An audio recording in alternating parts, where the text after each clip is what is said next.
SuperTalk Mississippi media production. Big Boys Pawn Guns and Gold on Highway 72 in Corinth has it all. Friendly faces with a huge selection of guns, jewelry, and Liberty safes that can't be matched, all at unbeatable prices. Visit BigBoysPawnGunsandGold.com. You're listening to Sports Talk Mississippi On Demand, presented by Pearl River Resort. Escape to Choctaw, Mississippi and enjoy world-class gaming, the Dancing Rabbit Golf Club, and Geyser Falls Water Park. Escape to Pearl River Resort. Sports Talk Mississippi is on the air. Sports Talk Mississippi is powered by C Spire. Power your home or business with C Spire Fiber. To learn more, visit supertalk.fm/C Spire. C Spire Fiber powers Super Talk Mississippi.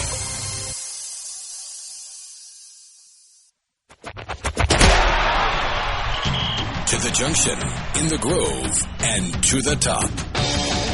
This is Sports Talk Mississippi. On your radio and in the game. Right here on Super Talk Mississippi. That was loud. I can hear that. You really slammed that door shut. I had to make sure that nobody was going to interrupt this just high-quality radio broadcast. Hey, Dad. As soon as you do it, there's somebody there at the door, right there, aren't they? There I am. We are Sports Talk Mississippi. I will have a little bit better audio here in a little while because we are on the road today. No, we're not on the road today. I am not in the regular studio. I am sitting in the press box.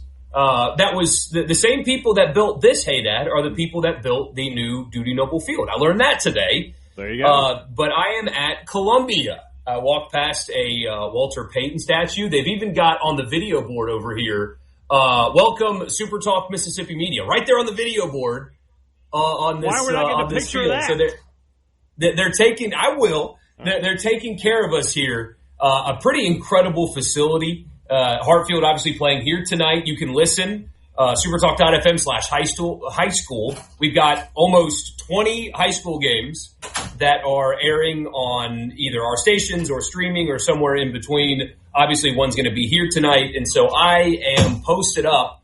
But hey, Dad, we've got Picks Day. We've got all kinds of stuff coming your way. We have a lot going on today. As Borky said, it is Picks Day. We are going to go through every power conference, give you teams to watch, who we think is going to win, give you our full playoff bracket predictions, give you our Heisman winner predictions. We're going to go game by game with Mississippi State and Ole Miss and give you full predictions on that. That's all happening today. Wherever we travel, be it here in Starkville, there in Columbia, wherever you want to go, we are in the Pearl River Resort studios. Pearl River Resort, pearlriverresort.com is the place to book your next great weekend. If you want to have a fantastic weekend, do it at Pearl River Resort. You can have whatever you want. Golf, great food, great live entertainment. It's all right there for you at Pearl River Resort. C-Spire text line's open to you at 601-879-4395. With C-Spire, it's easier than ever to get all the devices you want in one move with the Ultimate Connect bundle. Right now, new and current customers can get a free phone, watch, and tablet plus 100 gigs of data for just $90. That includes the new iPhone 17 and Samsung Galaxy S26 for free and a free smartwatch and tablet to go with it. So don't wait. There's more to see. Visit cspire.com or stop by your local C-Spire store today. C-Spire, inspired by you. Hey, Dad? Yeah? Are you as excited as I am that actual football not only happened last night? By the way, Furman got the win over Anderson, although I'll be honest, upsets last night. An NAIA school won a game against an NCAA school. That's right. And so who was it? Was that Ohio? Dominican? What was the... Yes, Ohio Dominican won a game last night. The Ohio Dominican My Furman Republic. Paladins won. Yeah.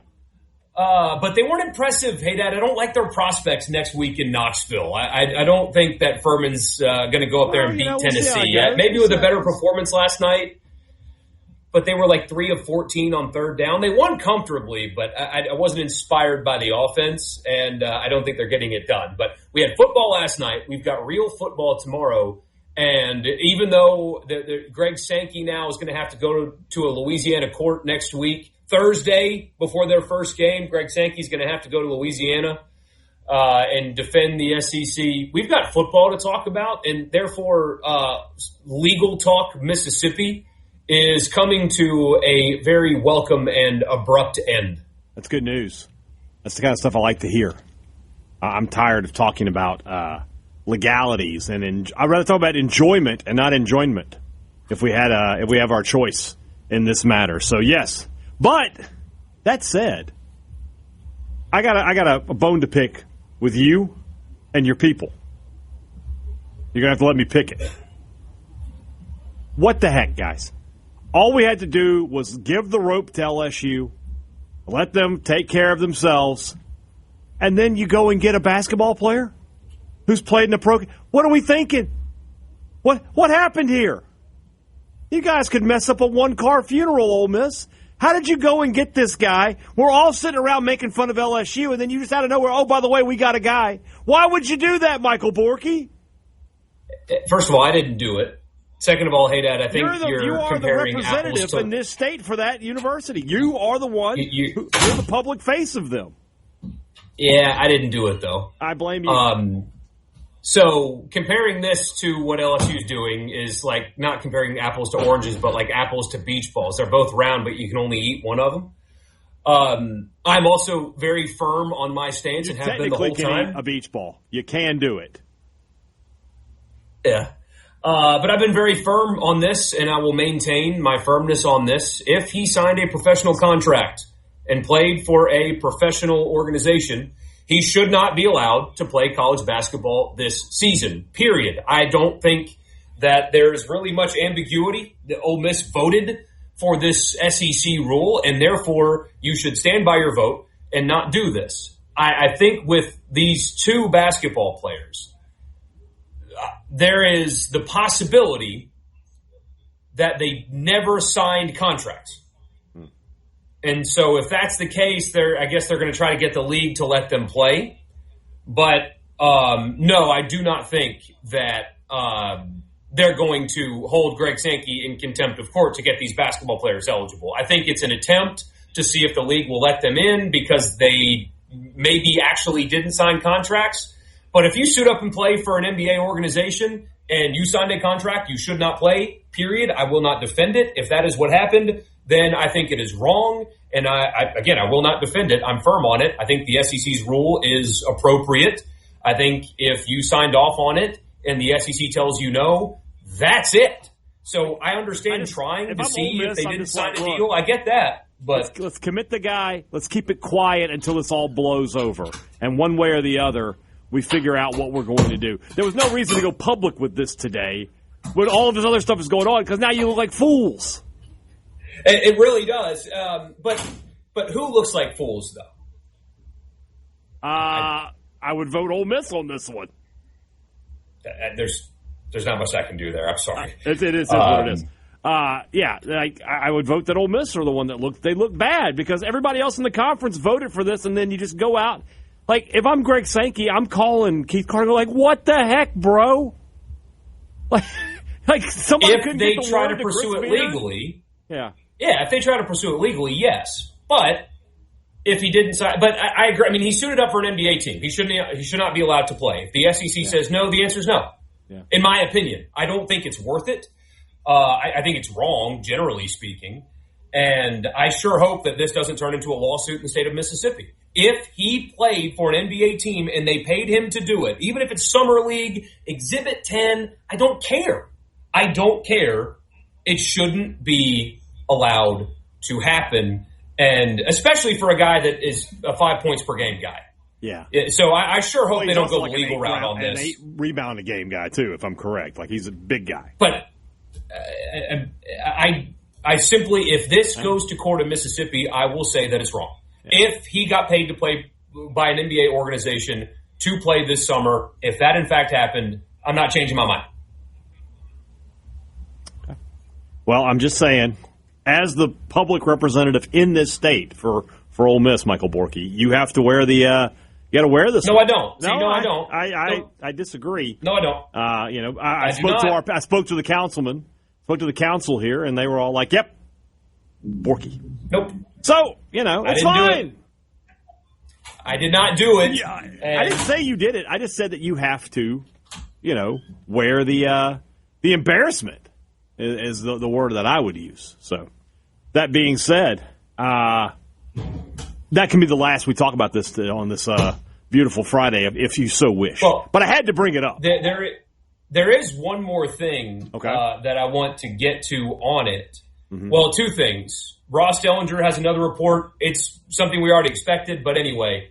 And then I mentioned it yesterday, but Mississippi State did something that I really like. And if I were them, I would take it to the next level because I'll explain later. We'll figure out this technical stuff and do all that. And I'll explain it here in a little bit because I do think Mississippi State's doing something that I agree with and I like. And they should not be punished for doing that. And so we'll talk about that coming up as well. Hey, Dad, take us to the break. I will do that. When we come back, Borky's got some more information about the legalities, about the injunctions, the TROs, the things that make college sports great. I can't wait to talk about it with him. At 3:37, Caleb Sailors is going to join us, talk some high school football, and then it's Picks Day. All the power conferences, our playoff brackets, our national champions. We'll give it all to you later here. It's a Football Friday. Football Fridays are back here on Sports Talk Mississippi. We'll be right back in just a minute.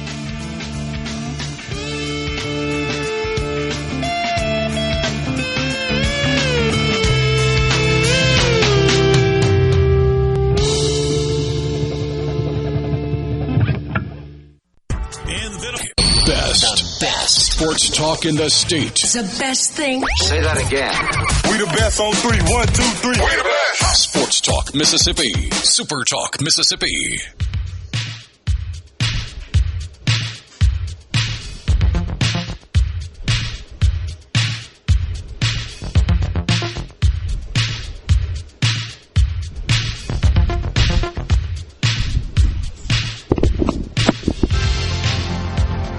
I wanted to come a back really appropriate song. I wanted you to come back to your head bobbing. Like, I don't know what this is, but it's catchy.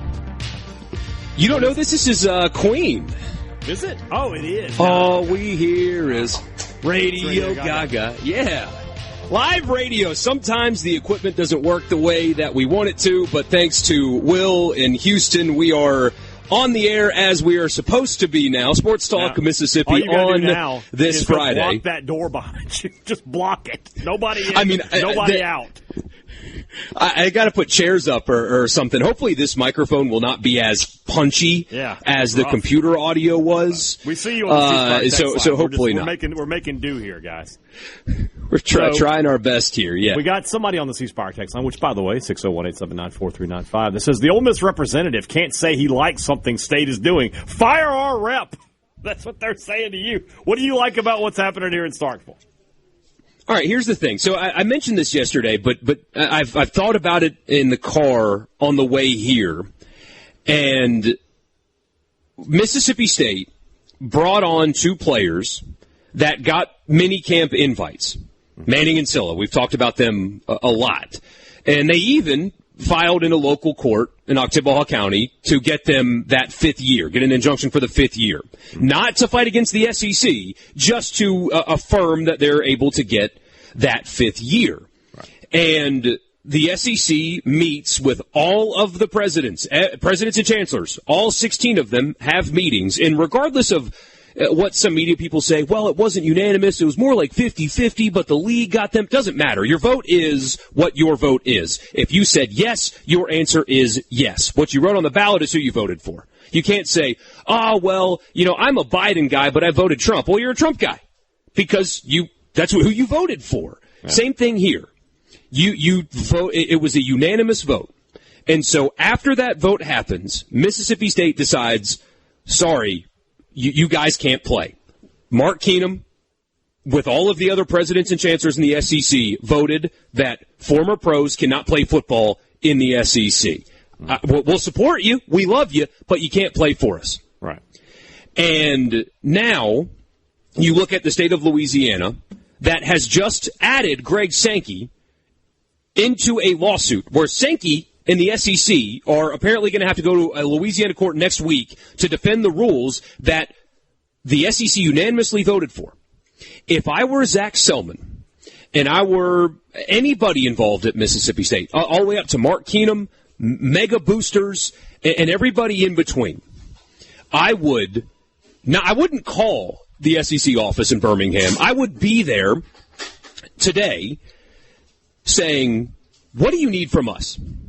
If I, frankly, because you saw it in the Big 12, if I were somebody that had the ear of the Attorney General of the state of Mississippi, I would say, what do you need?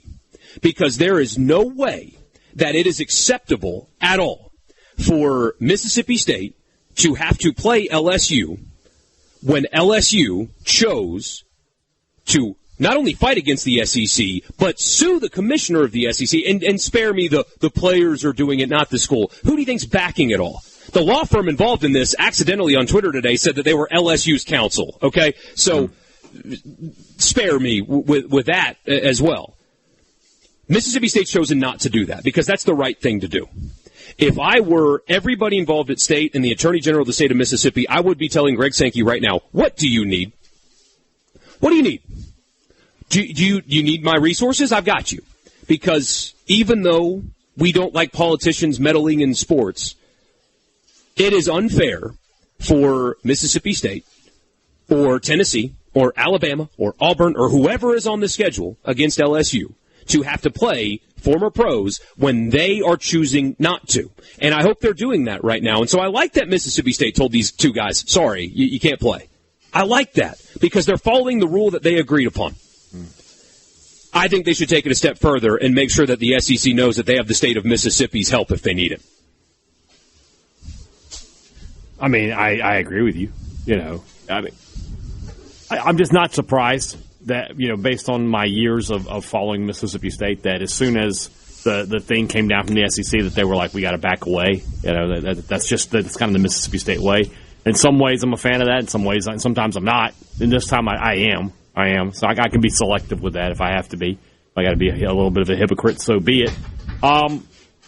Be interesting to see how it all pans out because, apparently they're going to court on Monday, and I'm fascinated to see what the SEC's lawyers argue there. I would assume it'll be more of an attempt to get it out of Louisiana, but I don't know that for sure. Yeah. But I would assume that. Somebody on the text line says, Kiffin is really emphasizing calling them kids. How old is right? He's not a kid. He's 23. And that's a tactic, guys. That is a tactic. Yeah. You call them kids, and you keep calling them kids because you want to present a defense of this is unfair to these poor, hapless, unsuspecting children. Right. That is intentional. That word is intentional because that is a guy, to his credit, that has spent the last few years calling them pros. I mean, the phrase on their T-shirts was pro mindset. And so the second that you can't use them like pros, where you treat them however you want and cut them however you want and do all those, suddenly they become kids again. That's very intentional. Right. None of these guys are kids. I apply that logic to Trinidad Chambliss, too. He's not a kid. He's an adult making money to play football. I think he just turned 24. There's nothing kid about that guy. Daquan Wright's not a kid. He just training camped with the Cleveland Browns. There's nothing kid about him. Right.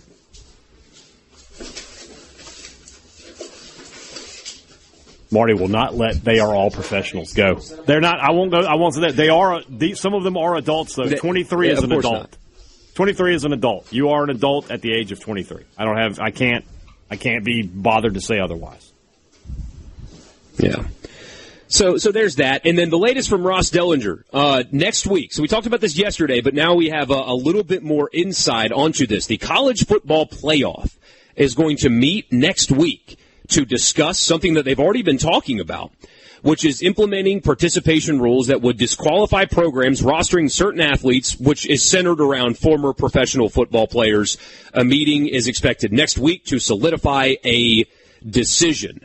Now, again, with the way that LSU and again, it's not the players, it's not LSU, it's the players. The way that LSU is approaching this, they will sue the college football playoff as well.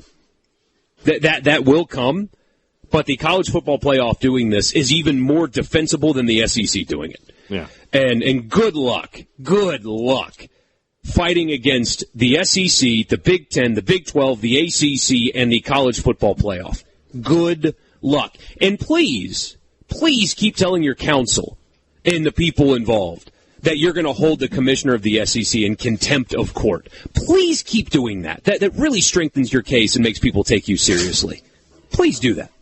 I would love to see more of that. Even if it doesn't strengthen your case or make people take you seriously, what it does do is upset the commissioner of the conference who handles the money that your university needs. Hey, that was being sarcastic. That handles the I know you were. I'm saying, like, he handles the television schedules for your he handles everything. You're gonna upset that guy? You know? Not everything can be settled in a court of law. Sometimes things just happen, you know? You just look up one day and they're like, hey, we had to reschedule some college football games, and LSU, now you're playing every game at 11 a.m. What happened? I don't know. I don't know what happened. Our TV partners reached out to us, and they said we needed to do this, and we answered to them, so be it. I mean, you know, that's how it happened. Oh, you know, you're playing Ole Miss in Oxford on a key third down. You got called for holding. I don't know what happened. I guess I'll look at the tape, you know. Looks like he might be holding there, yeah. I see where they called it. And this, what I'm about to say is more along the lines of what happens on middays or what happens on Mornings with Richard Cross, but the fact that everybody there is okay, not only okay, but cheerleading for the governor being involved in the way that he is just, that's shocking to me. That's because they're all on the same page over there, though. They're all LSU fans. I guess, It's not going to happen here or in Alabama, even, you know, different conferences, but Georgia, Florida, those places, they're divided. LSU is not. Simple as that. But, I mean, you can argue that he is particularly shady. And maybe he's not. Maybe he's pure as beautiful white snow. But I would not want any governor acting like this, let alone running the athletic department, regardless if he's the best governor of all time or the worst or somewhere in between. The fact that they just, yes, Governor Landry, keep talking about holding the commissioner in contempt of court. Yes, thank you. It's nonsense. I can't. Hey, Dad, I think I'm taking crazy pills here. I'm losing my mind. Where else would this happen besides that place? That is the only place. That is the only place. So, all right, we'll go to high school football when we come back. Caleb Sailors will join us in studio, get you set for the first weekend across the state where everybody's playing. Back in just a minute here on Sports Talk Mississippi.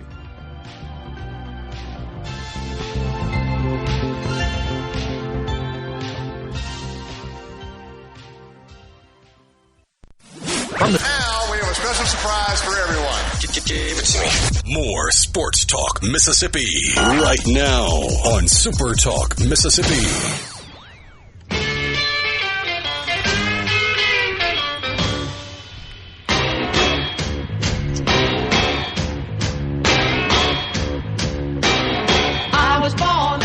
High school football is off and running. It's a full weekend of it. Caleb Sailors joins us now, Super Talk News. And, of course, we're going to be on the scoreboard show tonight, recapping week one for the MHSAA. And what a week it's going to be. Caleb, we got some big-time matchups to kick off the season. Yeah, you know, what's funny, though, is I got a court summons earlier from the Hinds County Chancery Court, and I was told that Sports Talk Mississippi went and got an injunction forcing me to be on here right now, so I guess I had to give you all an update. When we do things, they're legal. Yeah, and Greg Sankey can't protect me. What's your function? Also, I don't know if you heard, but Tate Reeves said if Caleb Sailors isn't sitting in that seat at 3:37, there's going to be hell to pay. Yeah, we got the governor involved. And that's how big of a deal high school football is here in Mississippi. But, you know, we got a big slate tonight. The MHSAA officially kicks off the regular season. We had a big MAIS week last week, kind of a soft launch to our scoreboard show. We did have a couple of games last night that I kind of want to go over too on the MHSAA scene. That is hard to say very quickly. Meridian handed Ocean Springs. Do it 3 times fast. No. Meridian handed Ocean Springs its worst loss in 25 years. Meridian beat Ocean Springs 49-7. That's Tony Vance now leading the charge at Meridian. He was at Hattiesburg for a long time, hey, Dad. Mm-hmm. And he is looking to turn Meridian, a once great program who has kind of fallen off in the last, 5-10 years, trying to bring them back. And they got a running back with a very familiar name, Grant Hill. The running back at Meridian had 5 touchdowns last night. So big win for Meridian to kind of say, hey, we're back. And then Madison Central beat Pearl 17-7 in Pearl. 2 teams that, have a good bit of playoff hype going, surrounding them when the regular season starts. I don't think either of them will be state champion title contenders this year, but both have really good defenses. All right. Now, hold on a second, Caleb. You're ripping on my hometown team here. What is wrong with you? I'm just calling it. Look, I'm just calling it like I see it. Madison Central has an incredible defense, and the offense struggles to move the ball downfield. But we've got a lot of games tonight, and a lot of big games tonight with a lot of ramifications. Tupelo and Brandon being kind of the star of the show tonight, and then obviously, Louisville, West Point. Do you get a better Golden Triangle matchup than those two? And then Haydad, obviously, it won't be in your neck of the woods, but it'll be down in Borky's neck of the woods right now. Actually. Actually closer to where you are, Borky, with Starkville and Hattiesburg. And of course, if that game tonight goes anyway like it did last year, you're in for a treat. They're in for a treat. I would say this though for Louisville, and West Point, we should. If you're a person betting on high school football, seek help. But if you are, take the under on whatever it is for Louisville and West Point. There might not be a combined 21 points in that game. Well, I'm eager to see what West Point looks like with, Brett Morgan's no longer head coach. Now he's at Starkville. And so, kind of changing of the guard there. But will West Point be one of those well-oiled machines that continues to win? I mean, history says yes. Recent history says very much so. But what will that look like? And then what's it going to look like with Louisville this year, a team that practically lives in the state championship game, kind of got a chip on its shoulder after getting knocked out of the playoffs last year. And so that's a good litmus test. Will East and I were talking about this earlier, and, I actually got some wisdom from Will today. But we're talking about these teams in the Golden Triangle are always good year in and year out. It's because they play each other. So West Point gets battle-tested by playing Louisville and playing Starkville. Yeah. Louisville gets battle-tested. You can go on and on and on. So those are some we're looking forward to tonight. Another game that's on a smaller scale but has a really cool name attached to it. We got the Oyster Bowl. That'll be Pass Christian versus Long Beach. So, everybody likes a bowl, a named bowl game or a rivalry type. So the Oyster Bowl battle for the Mississippi Gulf Coast will have Natchez and Vicksburg. Is there an Oyster Trophy? Yes, there is some sort of, I can't remember what the specific iteration of the trophy is, but yes, there is an oyster involved in this. Nice. That's good to know. I mean, we'll put that on the list with the Skunk Bowl and the Little Brown Jug and the rest of them for our great rivalry trophies here in the state. What about some of the smaller schools this week, Caleb? What's a big matchup? Maybe 3A, 2A, 1A. Yeah, Natchez and Vicksburg are playing night battle for the Mississippi River. Is it actually called that? I'm calling it that. I like that. We are calling that the battle. Well, the River Rat Trophy. The River Rat Trophy. I mean, last week we talked about St. Allen Cathedral, and so let's not talk about that game. We won't talk about that game, but the week after it's still Vicksburg versus Natchez. And then, of course, if you want to do a little MAIS, MHSAA crossover, Michael Borky sitting in the right place with Columbia, the defending state champs, who won 6-0 in the state championship game, mind you, against a Hartfield team that got off to a very slow start last week and kind of really pressed the issue and kind of showed what they could be capable of this year. But a Columbia team that looks like it's going to be a juggernaut there. A lot of good matchups tonight. Physical matchup they expect. They keep saying that around here, that last year's game was really physical. It was a 1-point game, and everybody around here keeps saying expect the same. Kind of an old-school lineup, going to run the football right at you and dare you to stop us. So I'm looking forward to a little bit of old-school football here, apparently. Did Columbia throw a pass against Hartfield last year? if they did, it was insignificant because it was just running for 4 quarters. Yeah, because, I mean, that's how Chip Bilderback kind of runs his offense anyway. It's very run-heavy offense, so that's what we're kind of expecting there. Another game in your old neck of the woods, hey, Dad, Warren Central, former reigning state champion, is taking on Clinton. That's one where... That's an old rivalry. It is an old rivalry because those two cities aren't far from each other at all. Just go up I-20. But Clinton's a school that, had Cam Akers, had been at the apex of high school football in Mississippi, and kind of like Meridian has not necessarily fallen off to the degree that Meridian has, but has it been where Clinton's standard has them, right? Year in and year out. So that's a team that promoted the defensive coordinator to head coach 2 seasons ago, looking to get back to prominence. And then Warren Central just shot out of a cannon last year and is looking to, kind of maintain that standard and keep the team where they were last year, ending in the state championship. It really will be interesting to see, though, where we are with MHSAA kicking off, because there's all these storylines going in all these matchups, right? What does Brandon and Tupelo look like? Can Brandon handle playing on the blue turf? But, we'll see some of these teams get battle-tested early, and where are they at the end of the season? So right now, we're just at the starting point. What the teams look like tonight might not be what they look like when we get to Thanksgiving, Black Friday, when that rolls around, and then when we get deeper into the playoffs and the championship. What do you think about, when we talk about week 1, Borky and I are making some predictions later today for college football. When we think about high school football, talking about 7A, Gulfport, Tupelo last year, Tupelo winning it the year before, Starkville will probably be in the mix. I imagine that, you're not big on Madison Central, but I'll just tell you that I would never count them out under any circumstances. Who's somebody maybe that maybe a little bit off the radar in 7A that we should be keeping an eye on? That's tough. That's really tough because, normally I would want to say in Ocean Springs, but Ocean Springs got the brakes beaten. Honestly, Meridian might be a team that, as of recent history, this is recency bias, as of what we saw last night, might be a team to keep an eye on, and I'm a big believer in Tony Vance, too. Mm-hmm. Yeah, and, you mentioned Meridian. Like, when I was a kid, long time back in my day, Meridian was just a powerhouse. Yeah. We would tell you that, like, they'd come to the game on 5 Greyhounds. Everybody in the town played for Meridian, and it has been a problem for them in recent years. So it's good to see them getting back. Scoreboard show tonight. Starting at what time? What time? And what time? What channel? Tell me everything. Yeah. I already know, but tell our listeners. Yeah, all of our participating SuperTalk Mississippi stations. So wherever you are in the state, we will be in your area.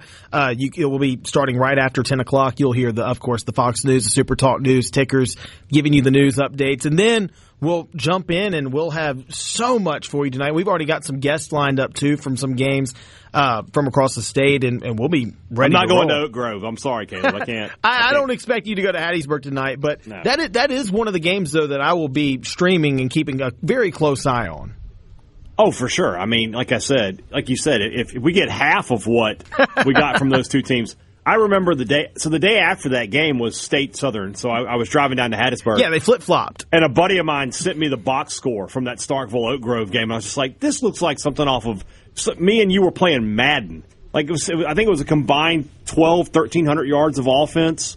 50 first downs. It was just the video game numbers didn't do it didn't really do it justice. So great to start the high school football season. Caleb will be with us all season long, and of course he'll be on the scoreboard show all season long as well. I'm just looking at the schedule, man. It's just good to see these names. Yeah, it's good to see everybody. 8-28, 22-26, and there is a high school football game in every corner of this state on a Friday, including Columbia, where Michael Borky will be. Well, and you see the college football landscape changing so much. You kind of got some purity still in the high school game. So for those that may be shaking their fist at the cloud with all the lawsuits going on in college football, maybe you can go watch a high school game and actually enjoy that it's pure. Yeah, I like that. Go down the road. Support your local high school. They play great football. They've earned it, and they are everywhere in the state today. Absolutely. All right, we'll wrap up the 3 o'clock hour with you on this Football Friday when we come back. And then in the 4 o'clock hour, we're going to talk about some predictions. We're going all over the world of college football. We're going to set our brackets. We're going to go game by game with Mississippi State and Ole Miss. We're going to tell you what to think this college football season. Back in just a minute here on Sports Talk Mississippi.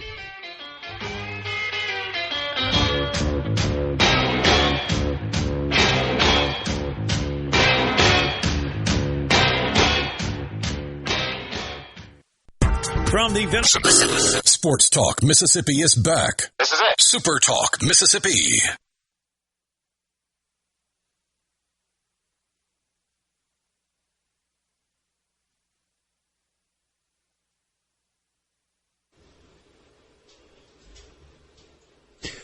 Welcome back, Sports Talk Mississippi. Michael Borky and Brian Haydad with you, and we see your text. There's just no way we could get to every game going on in the state. There's just so many to get to, but a lot of great ones across the state. Literally everybody. Everybody is playing. So tune into the Scoreboard Show. They will read every score, and they will have thoughts on as many games as they possibly can. It is harder to do a recap show of high school football than it is college football because of the sheer volume of games that are going on. It's, especially with the fact that they pack all that in an hour and a half is incredible. Yeah, and the fact that we're a Mississippi network, so we go from one end of this state to the other. Everybody cares about their local high school. With college, we can narrow it down to really our listeners care about maybe 10 to 15 games a weekend, right? Not so with high school. They care. You've got somebody listening in every corner of the state that cares about their local thing. So those guys on the Scoreboard Show do a great job. They have been for a number of years, and they are a staple of Friday night here in the state of Mississippi, no doubt.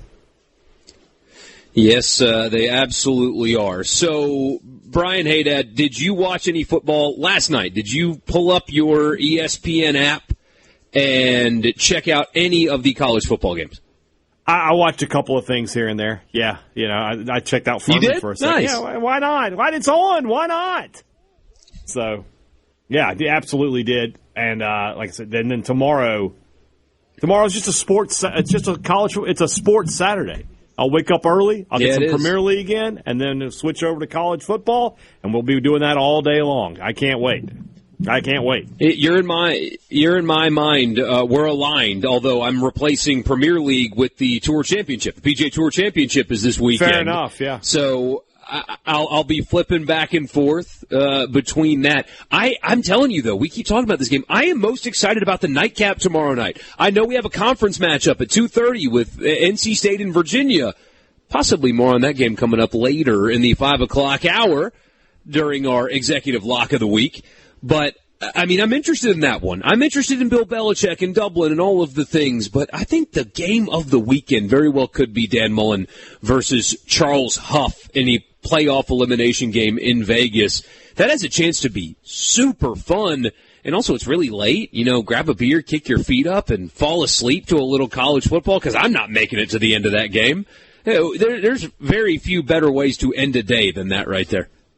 No, I agree. That's what the first weekend of last weekend of August through the first weekend of December is all about. It's about, if you're not going to a game, and I certainly encourage you to go out and support your team live. But if you're not, just being at the house, some meat on the grill, some beer in the fridge, a little quad box going for YouTube TV or whatever you're doing, and just enjoy college football.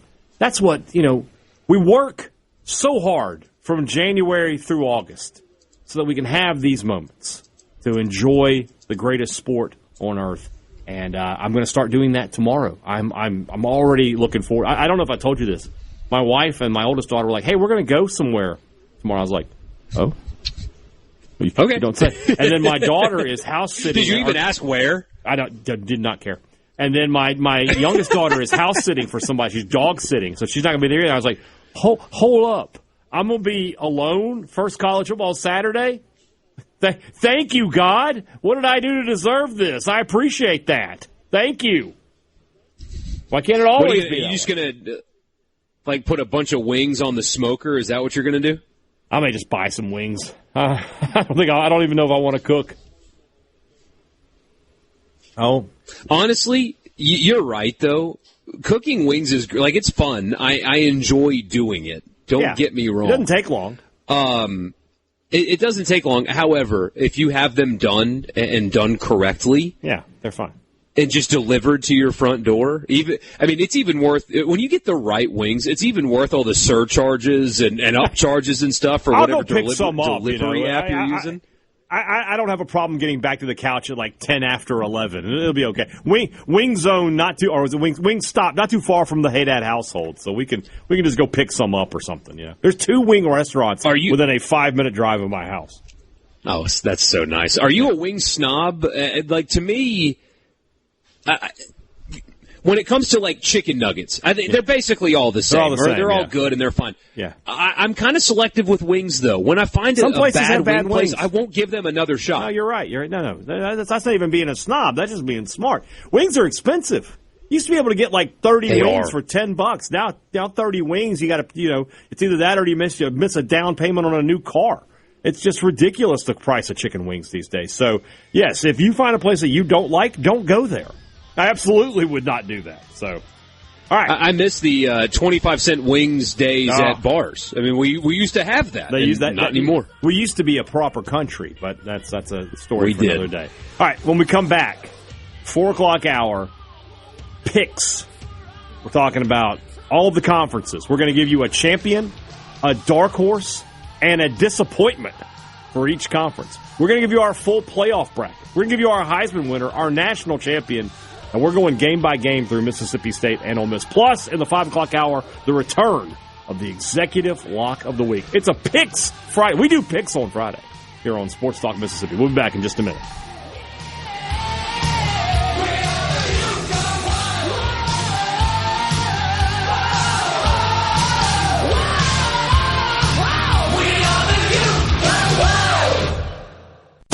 Your Sports Talk Mississippi.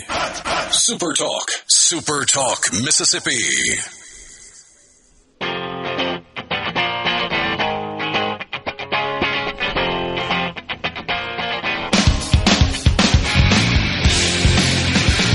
Sports Talk Mississippi back on a football Friday. I'm Brian Haydad. He's Uncle Borky. Jacob Harrison is in the studio. In case you were wondering who's running things, well, Borky's gone. It's the new guy.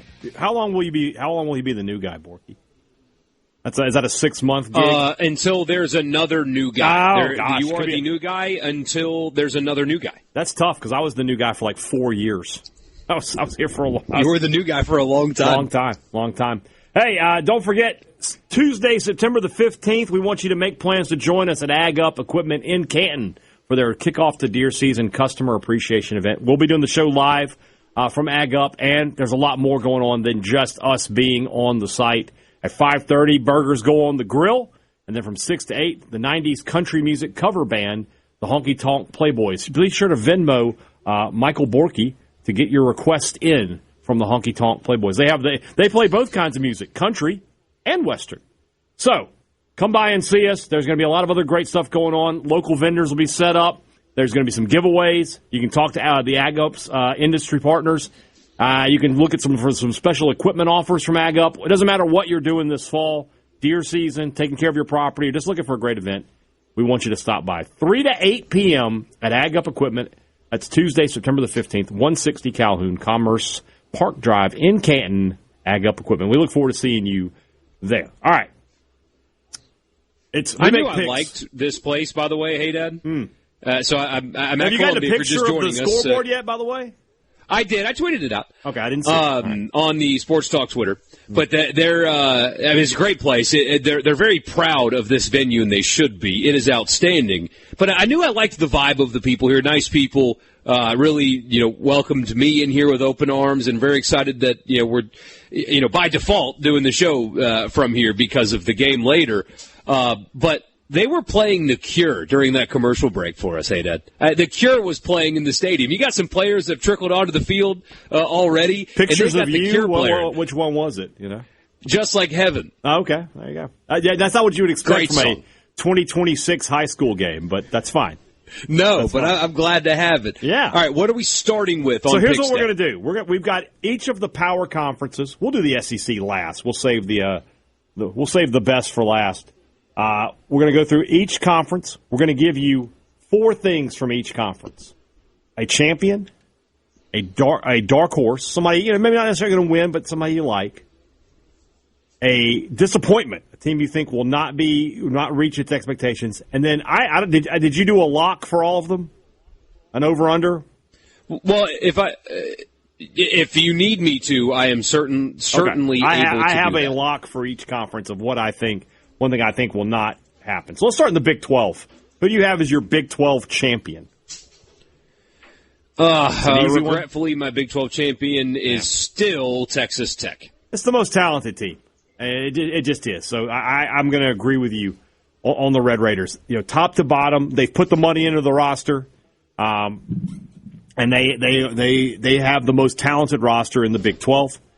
They will in all likelihood win the conference for a second year in a row. Maybe we'll have some difference here. Who's your dark horse team? I don't know if you can call them dark horse, but look out for BYU. I think they've got a real chance at being not only a champion in the Big 12, but a team that can make noise in the playoff. Okay, I'm in the same state as you. I went with Utah. New coach there, obviously, but when you look at their schedule, they got 3 very winnable non-conference games. They miss Texas Tech. They miss Arizona State. They get BYU at home. They get Houston at home. They do have to go to Arizona. But this could very easily be a 9-3, 10-2 team that not only challenges for the conference title, but could challenge to be in the college football playoff, even if they don't win the conference. So the Utah Utes are though I'll be honest with you, the Holy War winner, the BYU Utah winner, probably the dark horse to keep an eye on, the team that has a chance to sneak in to the college football playoff. Who's your disappointing team? Disappointing team in the Big 12, Arizona State. And I mean, they don't have particularly high expectations anyway, but I do think Cam Scadaboo and all those guys are gone, and I'm kind of thinking that they're going to be fighting for bowl eligibility. They're over under total 7.5, so go ahead and we'll grandfather that one in as well on the under.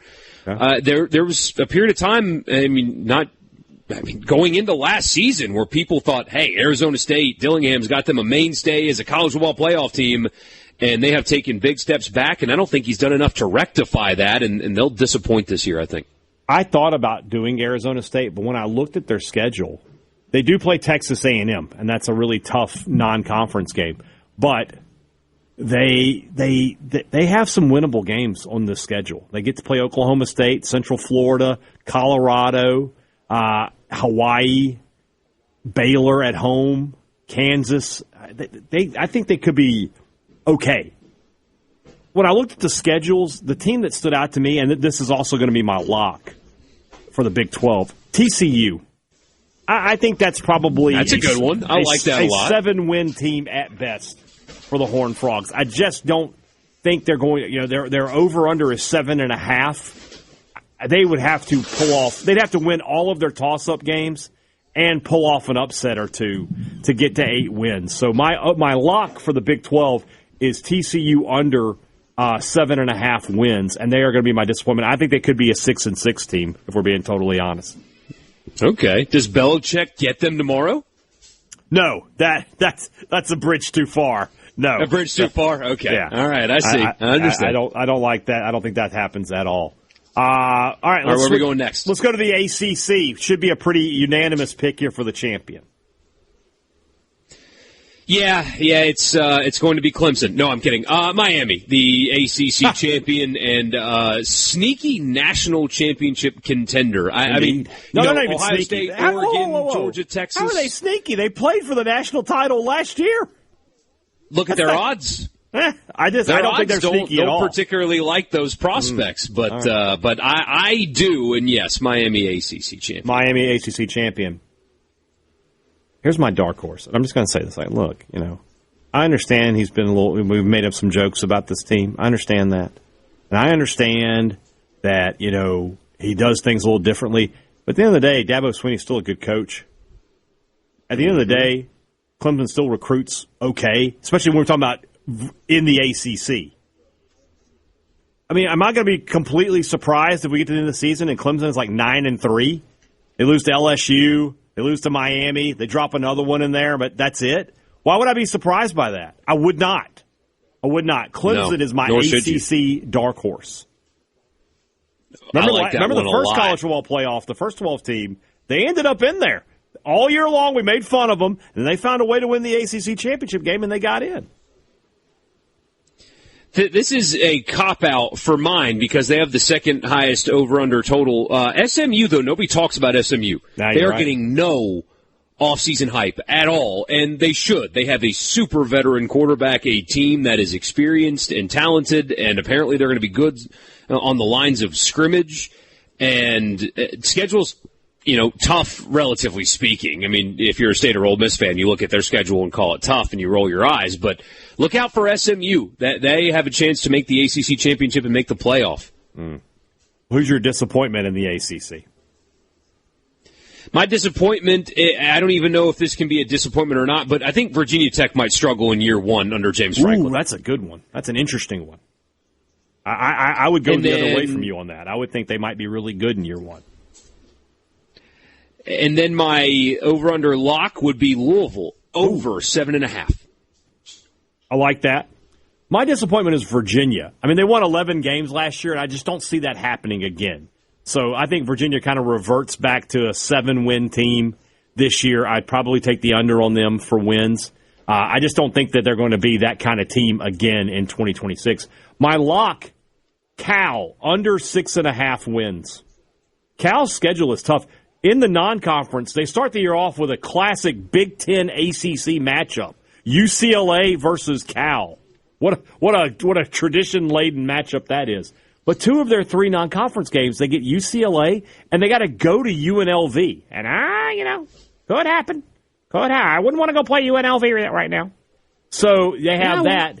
They also have to play Clemson, Virginia Tech, SMU, NC State, Virginia. They have the big game at the end of the year with Stanford, and then they have Pittsburgh coming in. I don't see that team winning 7 games. I think they're a 6-6 team at best. So that's my lock for the ACC is take Cal under 6.5. All right, when we come back, we'll get the big 2, the Big Ten and the SEC. Our champions, our dark horses, our disappointments, and our locks for each of those conferences. And then after that, we'll do our national championship, our college football playoff bracket, our Heismans. We got a team to get on the 100 teams, the last team to get on 100 teams in 100 days as well. We'll do it all when we come back.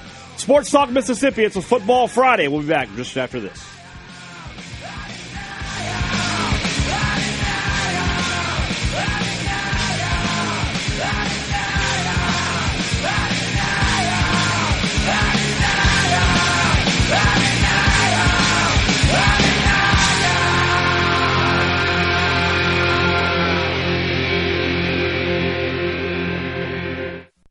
From the Venable Sports Talk Mississippi. Boom! Are you ready for some football?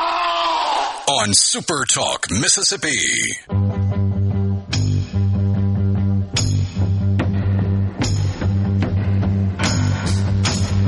Oh, Borky, I got something else for us in the 5 o'clock hour that I just came across. Uh-oh. What happened now? Who sued who? No. Well, we're staying on the fun side of things. FanDuel released the college football all-name team. Yes! So we'll definitely do that in the 5 o'clock hour. So 5 o'clock hour. Is Fluff on it? He's second team. When you see these Trinidad on it? Trinidad is not. A guy named Trinidad Chambliss doesn't make the all-name team. This better be good then. They listed because he's got an elite name. They have 4 quarterbacks. They did a B team, a C team, and an honorable mention, and Trinidad is not on any of them. I'll have to hear what they are to decide whether or not I agree with it. 5 o'clock hour, college football fix, game-by-game, State and Ole Miss. 5:20, yes. Executive lock of the week. 5:37, the college football all-name team revealed. Very good. And after the executive lock of the week, we got to get to team number 1. Oh, yeah. Well, we can do that at the end of this hour. I think we got time. We can do that, too? We'll see. All right, the Big Ten, who's your champ? Oregon over Ohio State. Okay. I went Ohio State. So why Oregon? I think they finally have every single piece in place to get over the hump. Defensively, super talented, especially their ability to get after the passer is going to be elite. They've got quarterback. This is finally the year they break through. They've been so close so many times, and they check every box right now. They're way out in the Pacific Northwest, so people don't pay attention enough to what they are. Yeah. But I think they've got it all now. I'm going with Ohio State, number 1 team in the nation. Great quarterback, great talent around him, great coach. I just think they're the best team. My dark horse is the team they hate the most, or maybe they hate them and Michigan doesn't hate them back. I don't know what's going on in that rivalry right now, but Bryce Underwood was the number 1 quarterback in high school a season ago. They've added a great coach, not a good coach, a great coach in Kyle Whittingham. They've recruited well the past couple of years. I think Michigan's a very scary team in the Big Ten this year. They will probably not make the playoff, but they are going to flirt with it. And that last game, Ohio State is nervous. They're nervous about having to go play Michigan with maybe a playoff bid on the line. So Michigan's my dark horse. Who's yours? Dark horse to win the Big Ten is USC. That's another team that they're out there on the West Coast, and they haven't been on the forefront of your mind. USC, they've got the quarterback figured out. And look, say what you will about Lincoln Riley and his teams being soft, and, there's validity to that. You're not wrong when you say those things. I think this one might be a little bit different. Look out. Don't be surprised if we look up here in 8 or 9 weeks from now and USC's in the top 10 and they're fighting for the opportunity to play for a Big Ten championship and making the college football playoff. I see. Well, on that note, my disappointment is USC. Yes. I just don't know. They'll win their non-conference games, but they have to host Oregon, they host Washington, they go to Penn State, they host Ohio State, and they got to go to Indiana. I've got them as my lock under 8.5 wins. I think Lincoln Riley is on the hot seat. I think Lincoln Riley may be out the door at the end of this season. I am not a believer. I like Maivia, the quarterback. I think he's good, but I don't know, man. I think that the Trojans are in trouble. I think they're a 7-win team this year. What about you? What's your lock in the Big Ten? That's funny, by the way, that your dark horse and my disappointment are the same team. I love that we have that one for us. Amazing, isn't it? Indiana under 10.5. Now, I think they're still going to be good, and the schedule sets up nicely for them because Indiana is terrified of scheduling strong out of conference. Yeah. They only have to lose 2 games now to hit that under, and they have to play Ohio State at Michigan, USC at Washington. And for whatever it's worth, they go to Nebraska. That's not, a walkthrough by any stretch. Again, I think they're going to be good, but they only have to lose 2 of those games to hit that under. So I think that the magic, it's not. The rose isn't dying or anything, but I do think the schedule is a little bit tough, and they will take some kind of step back this season and go under 10.5. All right. Now on to the SEC. Who's your SEC champion? Georgia. Yeah, same here. Same here. They're the most talented team, I think. I think they'll meet Texas in the SEC championship game, and I've got a homer pick at third. Although the SEC media also picked Ole Miss at third, but that is how I think it'll shake out. Yeah, I'm with you on that. Georgia to win the SEC. At this point, have they won? Am I correct that they've won 5 of the last 6? Is that right? I know they didn't win at the year. The last 6. Yeah, something like that. It's a ridiculous number. So we'll go with that. My dark horse, I almost wanted to say the winner of the LSU Ole Miss game, but since I got LSU winning that game, things are happening, man. I'm going to go with LSU. Things are happening here. Once this whole roster thing gets straightened out, I don't think any of these pros are going to play for LSU. But I think even without them, here's the other thing I want to say about LSU. If there's one thing I've learned in my life, it's that good things happen to bad people. It's just uncanny. The worse kind of person you are, the better your life tends to be. And Lane Kiffin definitely exudes that. So I think LSU is a college football playoff team, and they won't make the SEC championship game, but they'll be on the cusp. Who's your dark horse? Interesting. Yeah. Dark horse in the SEC. I will avoid the homer pick as best I can. How about Oklahoma? Oklahoma's a team, and maybe they should not be. Maybe they shouldn't fit that category. They made the playoff last year, and they returned the quarterback that took them there.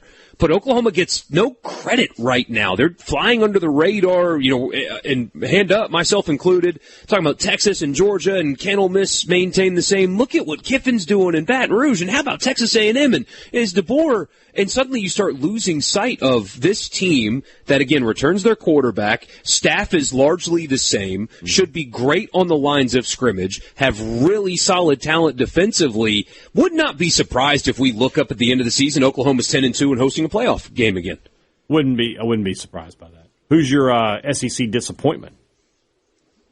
Is it a cop-out to say Alabama? No. Why would that be a cop-out? Because it feels like low-hanging fruit, but Alabama, look, I know they're talented. He still recruits well, but I'm not even convinced that they're going to Lexington in week 2 and coming out a winner, let alone going to Starkville, going to Knoxville, going to Baton Rouge. You want to act like Vanderbilt's not going to be a tough game for them? And they still have to play Georgia and Texas A&M. It's just a schedule that does not set up for a coach that is already disappointing in his new job to have success with a brand new quarterback. I am just I'm not sold on DeBoer being the guy that will bring Alabama back to national titles yet. We have not seen it in 2 years, and I don't think we're going to see it this year. You know what I want to do right now? I'm about to give my disappointment. I just want to just look at the camera, if you would. Just look at the camera. Look at the camera, boy. Go ahead and get your phones out, folks. Go ahead and start typing up those angry texts. It's Ole Miss. Ole Miss is my disappointment. Ole Miss is picked third. I wonder why you picked Ole Miss. They're picked third in the SEC. I do not see that happening. I don't think this is a playoff team. I just don't. I think the schedule is it's much tougher. Georgia, Texas, LSU, tough road trip to Florida. I just don't know that they're going to survive all of this and get into the playoffs. So if you're talking about a team that's preseason, picked to finish right on the cusp of going to the SEC championship game and being in the playoff, I just don't see that with Ole Miss this year. I think they're super talented, but I think something will jump up to get them. And they play the two teams that are for sure more talented than them, Georgia and Texas. So, yeah, Ole Miss is my disappointment. How can you be sure that Georgia's more talented than Ole Miss when you watch them play each other on the field last year? Remember what I said about good things happening to bad people? You remember what I said just a few minutes ago? But how can you say that when you watch them play each other and one of them was better than the other and retained? We're just looking at like blue chip ratio. I mean, what are we talking about? Yeah, Georgia got more top. Yeah, to bottom but you watched talent. them play each other. I did. Trinidad counts as a 2-star on the blue chip ratio, by the way. This is a great. They had to correct themselves, but wow, Borky picking Ole Miss lifelong sex rival Oklahoma. What? What's a sex rival? What's going on there? And then he's like, "Oh God, no, SEC." All right, who's your? So then, what's your lock in the SEC? We got 60 seconds. So it depends on your win total. I've got 60 seconds. Yeah. Mississippi State over the 4 or 4.5, depending on your book. Very good. Mine might surprise you. Georgia over 10.5. I don't know that they're going to lose a game. But even if they do, they're not losing more than one, I don't think. Georgia over 10.5. You get wiggle room. Yeah, that's my SEC lock. All right, when we come back, we keep this going. I've got a college football playoff bracket. So does Michael Borky. We'll do that. We'll give you a national championship winner, and we'll give you a Heisman Trophy winner. It's Picks Friday. We do picks on Friday. Print the shirts. Back in just a minute here on Sports Talk Mississippi.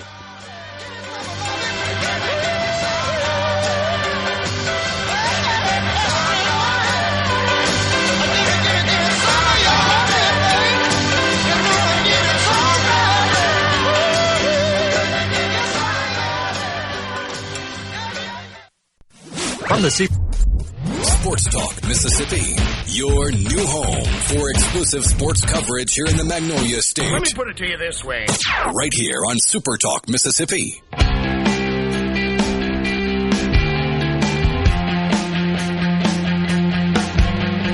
Did you say you don't like this song? I've never said that. When we did the grunge thing, I thought you said you didn't like this song. Dinosaur Jr.? Was it this one? Oh. Feel the Pain? I didn't recognize it initially. Now you're throwing me off a little bit. That's a good song. But that's okay. All right, Sports Talk Mississippi, it's Picks Friday. We've given you all of our picks for the Power 4 conferences. Now let's jump into the college football playoff, our brackets. Let's start here, Borky. Give me your 4 teams that are getting buys. Who are the top 4 seeds on your bracket? Don't hold me to this, okay? Georgia, it's a Oregon, prediction. Miami, and Ohio State. Georgia, Oregon, Miami, Ohio State. Okay? Mine is Ohio State, Georgia, Indiana, Miami. That's my top 4. I thought about. There's one team that everybody's going to say should be in the top 4 because they're probably going undefeated. I think that the pollsters will ding that team. We'll talk about them in just a minute. But we both have Ohio State. We both have Georgia. We both have Miami. I have Oregon in my playoff. Do you have Indiana in your playoff? I do not. Ooh, I don't like it. I told you, don't hold me to this. Don't let Carlo Barone, don't let my co-host on Thunder and Lightning hear this. He'll come after you. All right, let's start. Don't hold me to this. Let's start with the 5-12. So I'm going to assume that's where you've got your group of 6. Who do you have getting into the playoff there? 5-12 would be Notre Dame, Navy. Navy is your group of 16. I like that. Yeah, they went 11-2 last year. Their only non-G6 game happens to be Notre Dame. Yeah. So they're probably not winning that game. But if they go 11-1 and their loss is Notre Dame, yeah, here's what I don't like about that. It's a game we get every year. I know. You got to finagle that, Borky. You got to make somebody else the 5 there. So you just have to do it. We can put Ohio State the 5. And Notre Dame the 4? Notre Dame gets the bye. That's better. It's just better. Okay. I don't want a lot of rematches. So, all right, my 5-12 is Texas versus UNLV. I went with UNLV last year as my group of 6 representative. I didn't quite get there, but in year 2, I am all on board with Dan Mullen and the Jackson Arnold Reclamation Project. I bet he's going to be really good this year. Starting tomorrow night with that game against Memphis. That's my 5-12. My 6 versus 11, and I'm going to ask you a question. Oregon hosting Alabama. Is 2 years in a row of having no home football playoff games good enough at Alabama? Would they make if it? Would they consider a bye? No, or it's fine, but they're not getting a bye here. No. This is 2 years in a row. They've been on the road round 1. Does he win or lose the game? To Oregon? Probably loses. Although then I will say, yeah, I agree. Yeah, I agree. That could be a problem. So that's my 6-11. What's yours? Texas USC. Rematch of the 2005 Rose Bowl. Maybe ESPN's on to something. Maybe this is why they talk about the playoff nonstop. Because just hearing these games has got me licking my chops for the end of the year already. That's a fantastic matchup if it happens. The men of Troy on the 40 acres. You got my attention. What's your 7-10 game? Texas Tech, Ole Miss. Ole Miss gets in. Okay. But quote unquote barely. Mm-hmm. And they go on the road to face Brendan Sorsby. Wait, no, not Brendan Sorsby. I wouldn't bet on that. But no. I wouldn't bet on it either. But Ole Miss at Texas Tech. All right, that's with what you're predicting. I mean, you've got Ole Miss third in the SEC. That would be about the spot for them. Honestly, that would be roughly the spot. Yeah, it might be a little higher. I have Notre Dame hosting LSU. I really do think that the pollsters will ding Notre Dame for their schedule. Dude. They'll get in. There won't be any controversy. but I don't think they're going to be a top 4, and I don't think they're 5th and get the group of 6 either. I think they have to play their way through a tough. And Notre Dame, LSU, what will the Catholics in Louisiana do? They won't know what to do with themselves. Prayers for all of them. That's my 7-10. My 8-9 is Texas Tech hosting Penn State. Penn State, talk about easy schedules. Penn State's easy schedule. Like that. Their schedule's going under the radar. We're going to blink in November, and they're going to be 10-2. They don't play anybody. I think they miss Ohio State and Oregon this year, or they of the big 3 in the Big Ten. The Oregon, Ohio State, Indiana. I'm pretty sure Penn State misses 2 of them. They're going to be in the playoff, I think. So I've got them 8-9. Texas Tech hosting Penn State. What's your 8-9 game? Oklahoma hosting BYU. I think the Big 12 will get 2 teams in. So you've got you've got 5 SEC teams. I do think. You said yesterday you weren't going to do that. Oh, I did. No, 4. You have Oklahoma. 5. I did put 5. You said yesterday you were not going to have that. I guess I changed my mind. I do think the bottom of the league might get roughed up a little bit. I don't think you're going to have the parity that people think the SEC is going to have this year. Now, when we get to our State Ole Miss predictions, I have State hitting the over. But, I think Arkansas is going to be bad again. I think Auburn has a chance to stack losses. Frankly, I think Missouri has a chance to stack losses. South Carolina has a chance to stack losses. Yeah. That's how you get there. I have 2 really bad teams in the conference this year, Arkansas and Vanderbilt. I think Vandy takes the step back. I just don't see it. But we'll see. They have a chance to stack losses this year, too.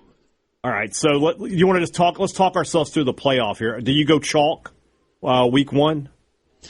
Let's just do chalk for the sake of discussion. All right. So then we've got, correct me if I'm wrong, we've got Miami, Texas for me. This is mine. Ohio State, Texas Tech, Georgia, Notre Dame. Georgia, Notre Dame in the Sugar Bowl again. Indiana, Oregon again. And Miami, Texas. So I would have Georgia, Oklahoma, Oregon, Texas Tech, Miami, Texas, and Notre Dame, Ohio State. That's what we want. We want Notre Dame, Ohio State. For my matchups, I would say Ohio State beats Texas Tech. I would say Georgia beats Notre Dame. I think Oregon would pull off an upset there. I think they would beat Indiana.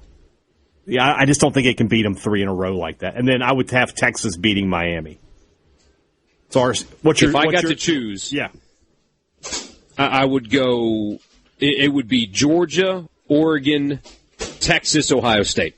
So SEC v. Big Ten in the Final Four of the college football playoff. So then, what is your semifinal winners? Georgia would face off against Ohio State for the national championship. And Georgia wins the national championship. Okay, mine would be, I would have Texas beating Oregon. No, I'm sorry, no, that's not right. I would have Texas beating Ohio State for the second time this year. And I would have Georgia beating, I would have Oregon beating Georgia. And then I have Texas beating Oregon for the national championship. Texas is my national champion. Not going to win the SEC, going to win the big one, though. That's what I'm predicting. Even with the rumors out of training camp that Arch has been a little off, and I'm not going to buy any of it. They're going to be good. They're super, super talented on every side of the ball. They got a ton of skill position guys around Arch. Defensively, they're going to be outstanding. They're going to be really, really good. Who is your Heisman Trophy winner? He is not going to play in the national championship game, but he's going to win it, and it's Dante Moore. Quarterback at Oregon is my projected Heisman Trophy winner. That's not a bad one. So both of us are going to miss brilliant Arch. Numbers last year. He enters the season with a lot of hype and a lot of attention. And I think Oregon's going to win enough games to where he maintains that. The key to winning the Heisman most years is to have people think you can when the season begins. Very true. Very true. My guy is on that kind of situation as well. He's going to be a guy who wins a lot of games, and he's going to pile up a lot of stats. Julian Sand wins the Heisman. Last year, Mendoza just kind of coasted all the way, being the top guy because he was the quarterback of the team that won all the games. And his stats weren't even impressive, I don't think. I mean, when you really look at it. I, on the other hand, think that this is going to be a really impressive year. There's just so much talent at Ohio State for Sand to work with. I think he has a monster year. Julian Sand wins he'll win. It's kind of funny. He'll win the Heisman. He's not the best player on his own team. Jeremiah Smith should. I just can't bring myself to pick a running back or a receiver because they have to have stupid stats to get there, right? You got to be close to 2,000 yards rushing. You got to be like 1,500 yards receiving. I just don't know if that's going to happen. So I've got Julian Sand winning the Heisman. All right, speaking of Ohio State, if you've been keeping up with our countdown of 100 teams, 100 days, it should be pretty obvious who number one is on the countdown. We'll do that when we come back. The number one team, the final one, the final countdown. We'll do that when we come back at Sports Talk Mississippi on a Football Friday.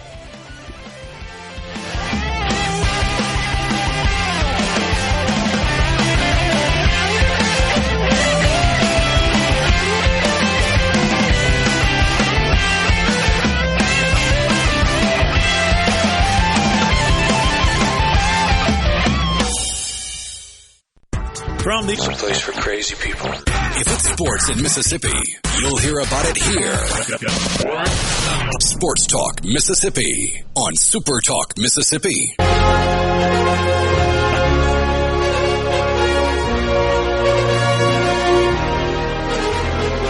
See, I already like him running the music more than you. Got to listen to what we were doing, made it work. We'll just put you in the big chair. We'll let Jacob handle things for us. Hey, I'm down for that. This is Sports Talk Mississippi. I'm Borky. He's Hey Dad. We're in the Pearl River Resort studio. That's where we are every single day. Hey, guess who's going to be playing Dancing Rabbit this weekend? This guy. I cannot wait to be out there. You should join me, or just, go get something to eat that's good. Go play the gaming floor, the sports book at Timeout Lounge, and more. We've done 99 of them. Today is the last day. Team number one on the countdown of 100 teams in 100 days. Let's do it. This day is bananas. B-A-N-A-N-A-S. This day is bananas. 100 teams in 100 days. Okay, ready? 3, 2, 1. Go! It's the final countdown. We go to the house that Andy Katzenmoyer built.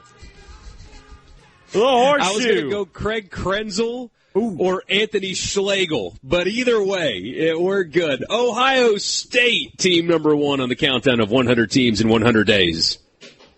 No surprise to see the Buckeyes there on top, Borky.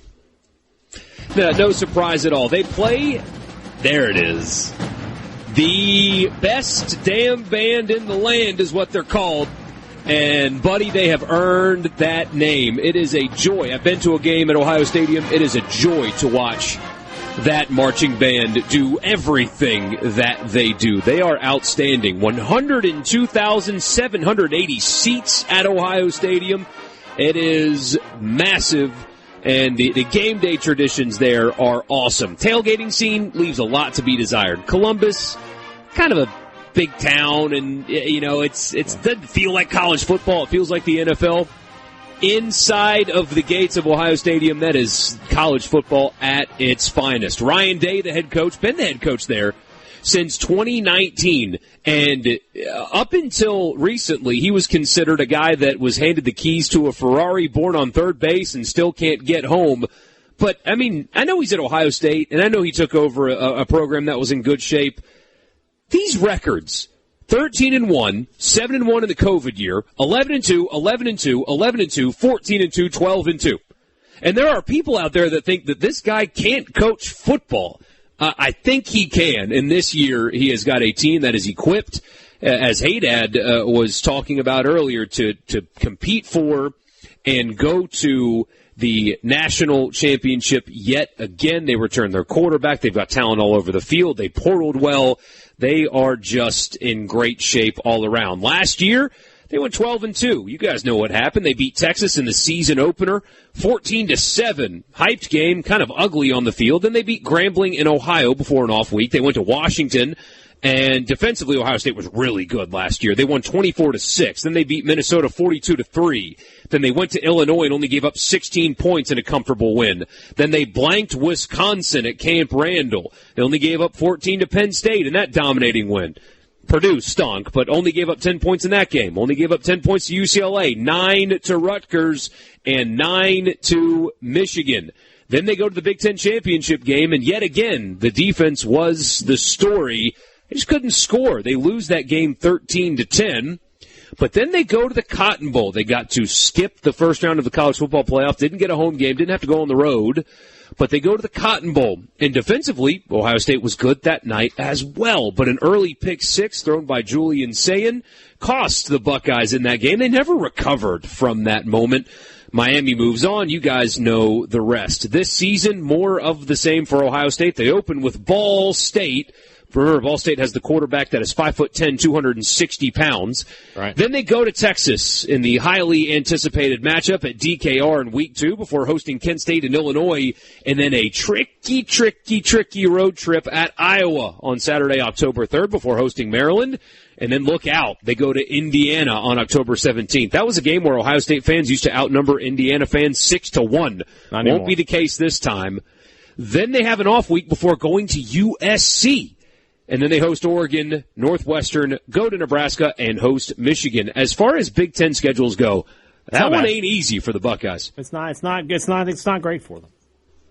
Number one team in the nation. It's only fair that we go to a very fine steakhouse. Reached out to a friend of the show, Stefan Krajnik, who covers the Buckeyes up there, and he said you should go to Hyde Park Prime Steakhouse. Borky, if they ever have SEC Media Days in Columbus, Ohio, I've found the place we're going to go eat. I've already found it. It's Hyde Park Prime Steakhouse. They have some cool steaks on the menu. The Urban Meyer, the Bobby Rahal, the Herb Street, the Griffin, the Trestle, Steak O'Nicholas, Steak Kozar. I mean, it's what you expect. It's a high-end steakhouse. You're going to spend a few $100 when you go there. Also, they have some desserts that are listed as serves 2 to 4. I take that as an insult.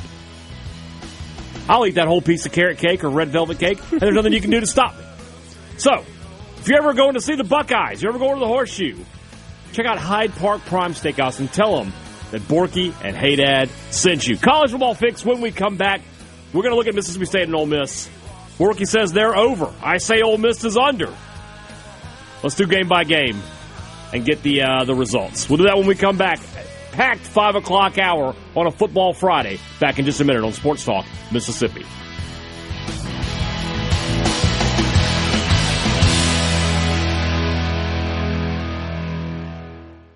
Your Sports Talk. Sports Talk Mississippi. To the junction, in the Grove, and to the top. Sports Talk Mississippi on Super Talk Mississippi.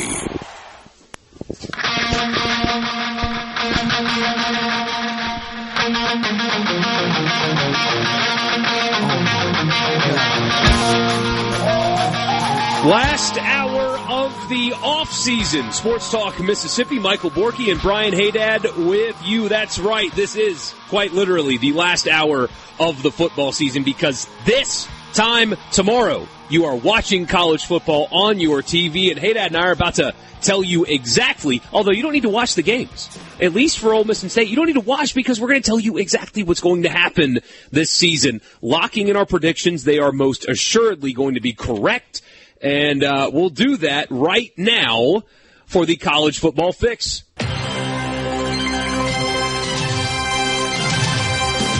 The college football fix is driven by your Mississippi Ford dealers. Built Ford Tough. That's what the best-selling truck in America is, the Ford F-150. You're trying to buy a new truck right now. If you're in the market, don't waste anybody's time, certainly not your own. Visit your local Mississippi Ford dealers today. Thank you for your attention to this matter. We'll start in Starkville with the Mississippi State. All right, Dogs. I'm ready. You've got the Dogs going over 4.5 wins. Spoiler alert, so do I. I do. So do I. Let's just go game by game. ULM is certainly a win. Win. Yep. Minnesota, at Minnesota. Win. I have that as a win as well. If that is a loss, don't miss Sports Talk Mississippi on Monday, September the 14th. Don't miss that show if that game is a loss. You will be entertained, I promise. All right, at South Carolina. Loss. I have a loss as well. I wonder if we're going to be the same here, Borky. Me and Carlo were. I have that as a loss as well. Home against Missouri. Win. I have that as a win as well. They have to break that streak. They have to win an SEC home game. It just has to happen, and it has to happen there. So 3-1 coming out of the month of September. Not that bad. Take a deep breath, everybody. Here we go for Mississippi State. Alabama at home. Loss, but if they're going to get one of these games, that's the one they're going to get. I think that's a winnable game. If State were 4-0, I think they'd have a great chance to beat Alabama. But 3-1, there's a little bit of doubt in the mind. At LSU, that's going to be a loss. Pros or no pros? Loss. Yeah. Oklahoma. I picked them to make the playoff, so I have to pick a loss. Yeah, I agree with you there. It's going to be tough.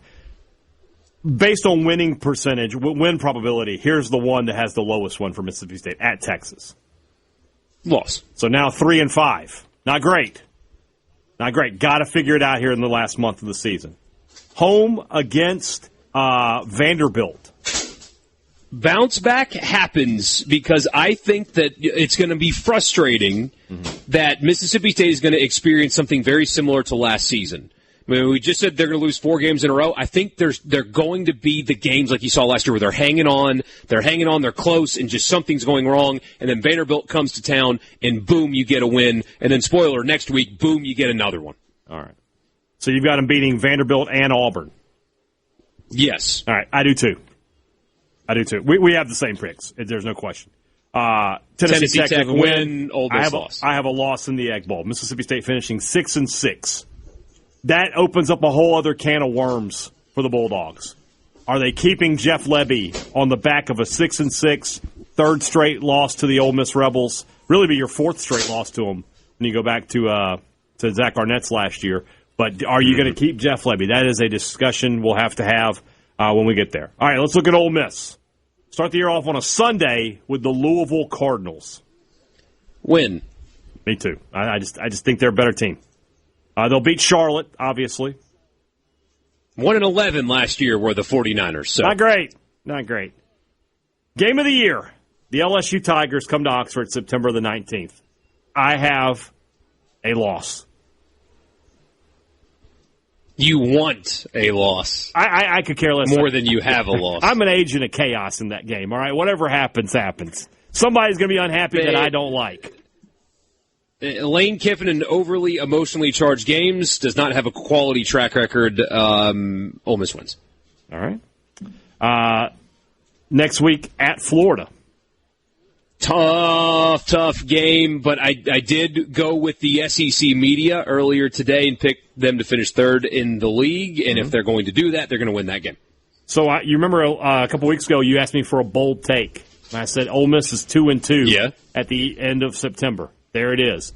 I think both teams, I've said this a few times, both teams that in that Ole Miss LSU game lose the next week. I think the high is too high. You think they're going 2-2? I do have them going 2-2. I think the high is too high and the low is too low. Both teams lose the next week. LSU loses to Texas A&M the next week. All right.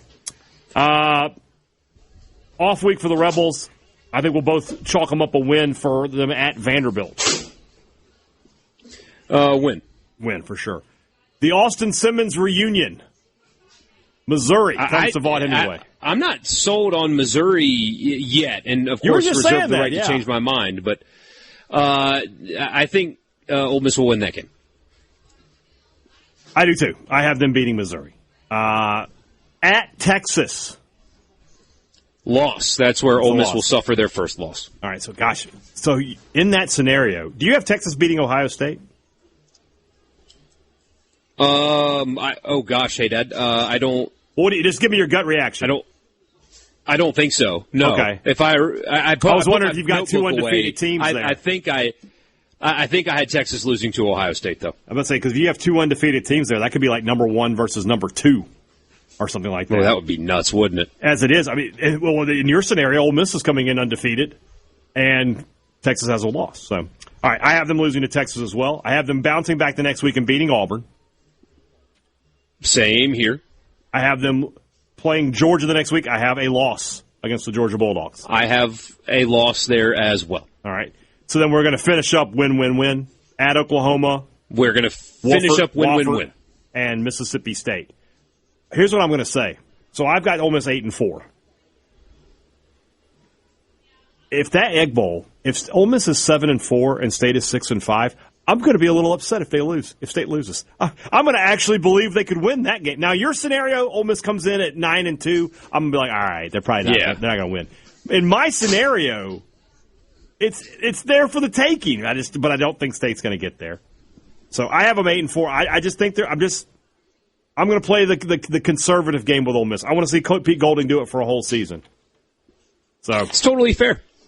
I mean, look, there's going to be people that are going to get upset with you, and I mean, I've been doing this with the podcast audience as well, and some of them understand it's totally fair, within bounds, whatever adjective phrase you want to use, to wait and see on Pete Golding. Yes, he did brilliant things at the end of last season, keeping that team together, keeping the roster together, beating Georgia, like great things, but those were 3 games.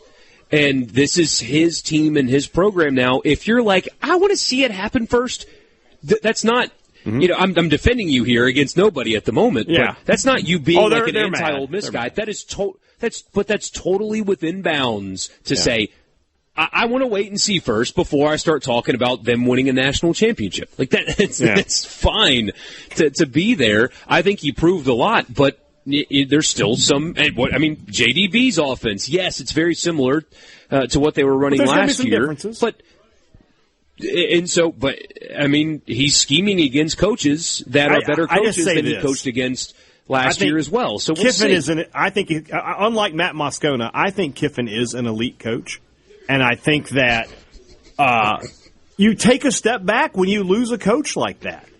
And so I want to see if Pete Golding is to that level. I don't think that he is. And so we're going to see. Now, with Trinidad and Kewan, there's no way they fall apart, right? If they go 7-5, I would fire Golding. I absolutely would do that. With this roster, if you go 7-5, I'd be like, we made a mistake. We got to move on. There would be some serious buyer's remorse. I don't think that's going to happen. At that point. But I do think they lose some games here. Somebody on the C-Spark, Dave on the C-Spark text line, are you going to do Southern Miss? I got to be honest with you, Dave. I can give you a prediction if you want, but it is the most uninformed. Like, I have no idea what to make of the Golden Eagles because I haven't. There's so much new. I mean, I look at their non-conference. I think they'll lose to Auburn. I think they might lose to UConn, but I think they'll beat Tulane and Alcorn. I think they'll win the Will Hall Bowl. Then in the conference, Troy is favored to be better than them. Louisiana is obviously favored. James Madison. They do get South Alabama. They get La Monroe. They get La Tech. Arkansas State and Old Dominion might be what determines a bowl game for the Golden Eagles. I would just hedge my bet and say 6-6. But, I mean, it's going to be tough when you're losing 2 of your non-conference games. They might be 5-7.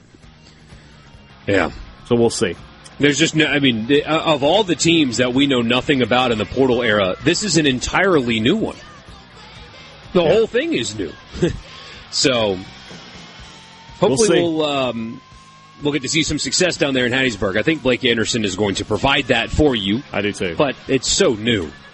So, when we come back, as far back as we can remember, Borky and I have always wanted to be a gangster.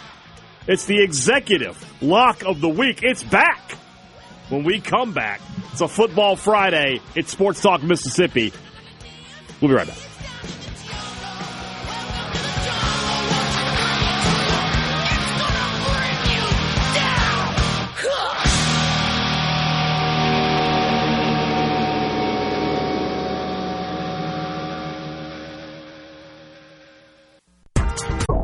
Sports Talk Mississippi.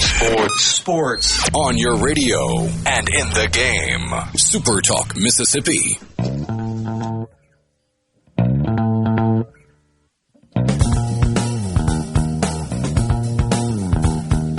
Welcome back, Sports Talk Mississippi. So glad that you are with us on a Friday. I'm Michael Borky. He's Brian Haydad. Our picks are, of course, not in dispute. They are correct. They will not be wrong. Every game will happen exactly as we said that they would. That is absolutely correct. But even more correct is this next one, because it's time once again for us to cater to a certain kind of player. Ladies and gentlemen, welcome back, the Executive Lock of the Week. What do you hear? What do you say? A certain kind of player. That's why we call it the executive game. It's not personal. It's strictly business. Oh, look at that. I know I'd go from rags to riches. That's right. This is the business that we have chosen, Michael Borky. The Executive Lock of the Week. If you follow Sports Talk Mississippi on Twitter, that's already out there. But, Michael, why don't you tell us, what is your Executive Lock of the Week? My Executive Lock of the Week takes us to the Atlantic Coast Conference. It really is Atlantic for this one. It really is Atlantic for this one. But they opened the season with a conference game. And it's in Charlottesville, and it is interesting as all get out. You've got NC State, the perpetual mid. I read an article earlier today, actually, this morning, about Dave Doran trying to figure out how to get out of the middle. NC State, so solid every year. And they're just not great ever, and they're never bad, they're never great, they're just solid. But solid is good enough, especially when you've got the quarterback that they do, dynamic, athletic, really throws the football. They like him a lot. That's a guy that I don't know what his draft prospects are, but you guys you're gonna turn on the TV at 2:30 tomorrow, and you're going to enjoy what you see out of the Wolfpack. Virginia really, really banged up. I was reading about that a little bit more earlier. It's impactful. And NC State is a 4-point underdog on the road. I'm going to take the points with the better quarterback and the healthier team on the road. NC State plus the 4 is my Executive Lock of the Week. I like that. I mean, when I saw that availability report yesterday, I thought, that's a lot of players. It's just, so early in the season. I don't know, man. I don't know. So I think you're on the right path. For me, I'm going with the nightcap. Now, I'm not going to give you a winner here because I'll be honest with you, I'm not really sure. I think Mullen wins at home, but Huff going out there with that Memphis team and getting a win, I wouldn't be totally surprised by that. What I will not be surprised by is points. Charles Huff, really good offensive coach. Dan Mullen, really good offensive coach. Both these guys, I think, will light up the scoreboard.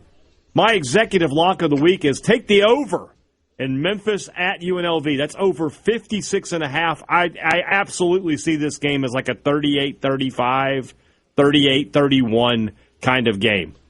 I think it's going to be a high scoring game. So my Executive Lock of the Week. Well, you can take the Rebels, you can take the Tigers, you can do whatever you want. We've both been in the state of Mississippi, but we're going to put some points on the board. So just take the over. The over in UNLV Memphis is the Executive Line of the Week.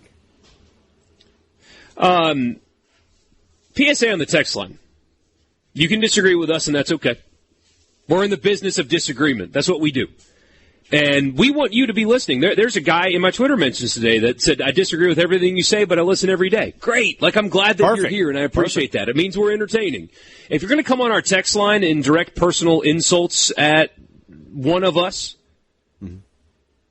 you're done. We're not going to let you text the show anymore. So you keep listening all you want, but if you're going to say things like you just did to my co-host here, you're done. Oh, you can let him stay. I don't care.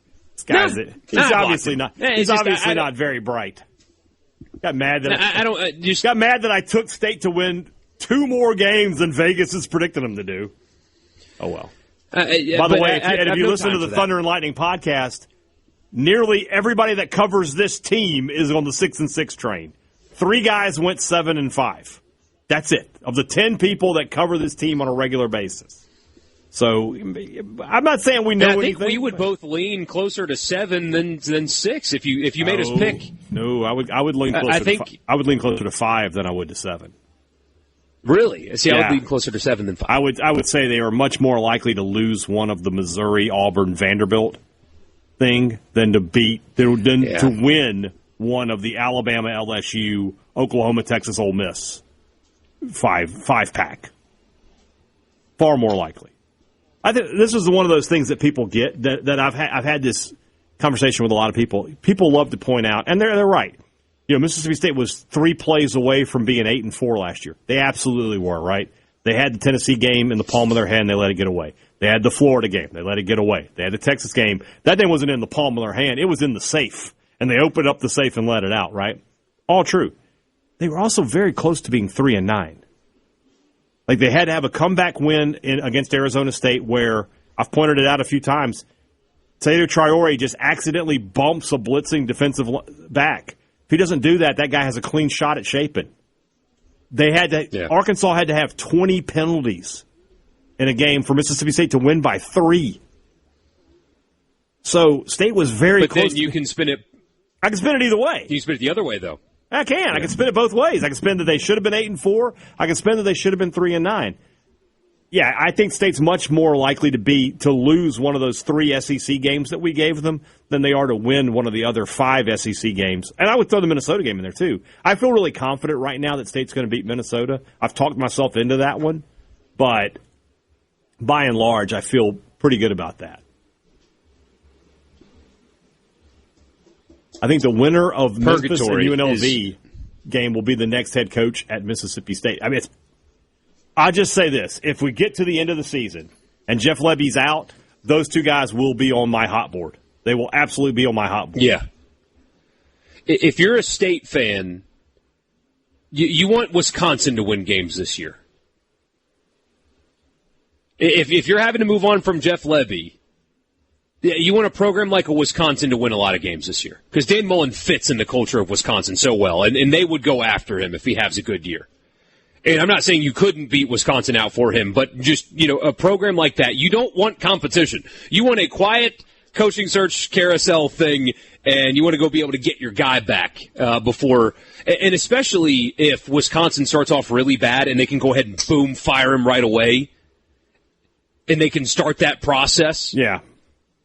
Yeah, Wisconsin, so, go Badgers, Wisconsin is a spot for me that I look at and go, man, Dan Mullen would kill it there. Nebraska's another one. Kill it there. Nebraska, if they decide, Rule does another 6-6 year. Because, I just think his system, the way he likes to run the football, it works in those 2 schools. So those are good choices. Yeah. Huff, though, has won everywhere he's been. There is a little bit of the whole, that would be his 3rd school, would be his 4th school in 4 years. But yeah, the wanderlust is concerning a little bit. It is concerning a little bit, but at the same time, if you're Mississippi State, you give him a good offer and you feel pretty confident he's going to stick around, right? He's in the SEC at that point. And I mean, in year 1, unless he takes State to like 8 or 9 wins, which, I mean, I'll be totally honest. If you told me I got 1 year of Huff and he went 9-3, and then he left, I'd be like, you know what? I'll be okay. I'd be okay with that. So something to consider there. Somebody is. You can read that message. Yeah, they said Minnesota wins by 20. I said, if I can get Mississippi State plus 19.5 right now for 100, I'll do it. But if you don't pay, that's the last text you're ever going to have. So I'll get in on that one, man. Yeah, for sure. I believe Cody and Tupelo. I believe State's. Go ahead. Oh, just on the Minnesota game, the more I was thinking about that on the drive up here, the more I think about that game, the more I think Mississippi State fans are going to travel and come back and be really happy about what they see. Yeah. I think there's a talent gap between the two, and I think it's kind of a significant one. And State is a team that loves to make a game a track meet. They want to score quick, and Minnesota does not want that. They want to try to milk the clock as much as possible. Well, here's the thing.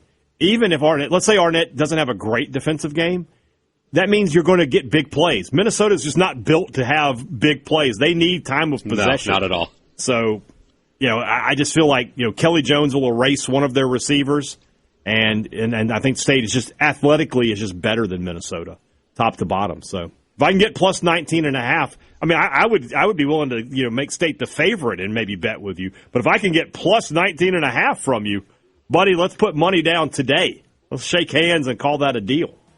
So, all right, when we come back, I have it right here. The FanDuel College Football All-Name Team for 2026. No Trinidad Chambliss.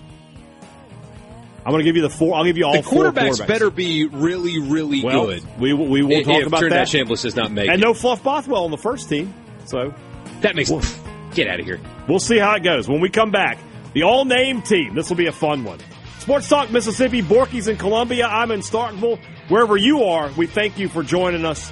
Back in just a minute to wrap up a Football Friday.